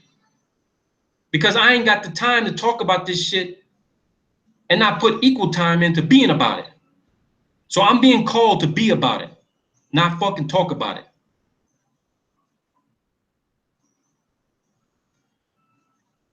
I got no problem with nobody out there. You could have cursed me out. Guess what? If we were face to face, I'd fucking give you the biggest goddamn fucking bear hug and probably give you a fucking hickey on your fucking cheek. And you'd be mad as hell with me, like, dude, come on, man, don't be touching me like that. Man, fuck you. That's the type of guy I am. But if you fuck with me, like I said in one of those fucking calls, if you haven't heard it, I will fuck you up. One way or another, virtually or fucking physically. I don't even like spanking my own son. I gave him a little tap on his ass the other day. He got upset with me. He got upset because daddy never did that before. I hate it. I feel terrible. But when you got a 2-year-old running around throwing his fucking cars around the house and shit at his mother, you got to put some discipline. You got to be a daddy. But to you adults out there, you need a fucking friend? I can be your fucking friend. You want an enemy? I'm going to kill you with kindness. You fuck with me, I'm going to fucking bury you. Because I don't fuck with you. Don't fuck with me. Enjoy these videos. Please continue to enjoy these videos that I put up. I took 1 hour to 2 hours, 3 hours out of my life for the past, what, 7, 8, 9 months to share everything I could possibly share with you in the most complete manner possible. If you haven't seen all these videos, watch them all. Watch them once, twice, 3 times. Believe me, you're going to see something, you're going to hear something that'll wake you up and says, holy shit, I didn't know this. I got some information that can go along with this. Let me do a video. Feel free to share my videos. Share my videos. And just to let you guys know, all right, whatever money is on YouTube and that AdSense, you got my word on this, all right? I'm going to be dispersing those funds. Robert's been on the channel with me. John's been on the channel with me. I just figured out how to get that fucking money out there. I'm going to be sending John a fucking Western Union, Robert a Western Union, any and everybody who's ever shared my videos and put it out there. I'm taking that money and I'm sending you a fucking Western Union. I don't need it. That money's going back to the community. You got my fucking word on that. You got my word on that. I will send you a motherfucking Western Union or whatever, however the fuck way you want it. I don't fuck with PayPal because I actually sued them. So they don't even want me to set up an account. My wife's got one though. So I'll get my wife to send it. She got a PayPal account. But I'm going to put that money back into the community. That's where it's going to. That's where it's going to. So please don't be shy. I want to hear from you guys.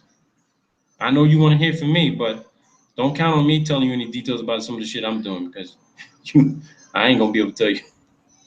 But I'm going to be there for any and everybody that wants to talk. Anybody wants to share anything. Okay? Thank you guys. I really do appreciate it. If anybody else got any questions out there in chat, speak now, forever hold your peace, or shoot me an email or hit me up on Skype. Other than that, I'm so glad we had this time together. I'm so glad I forgot the fucking words, man. Damn. Other than that, you know my motto. It's not what you know, it's what you can prove. Take care of yourselves. Be good. Stay safe. And keep fucking kicking the shit out of the fucking truth. All right? Peace out, people.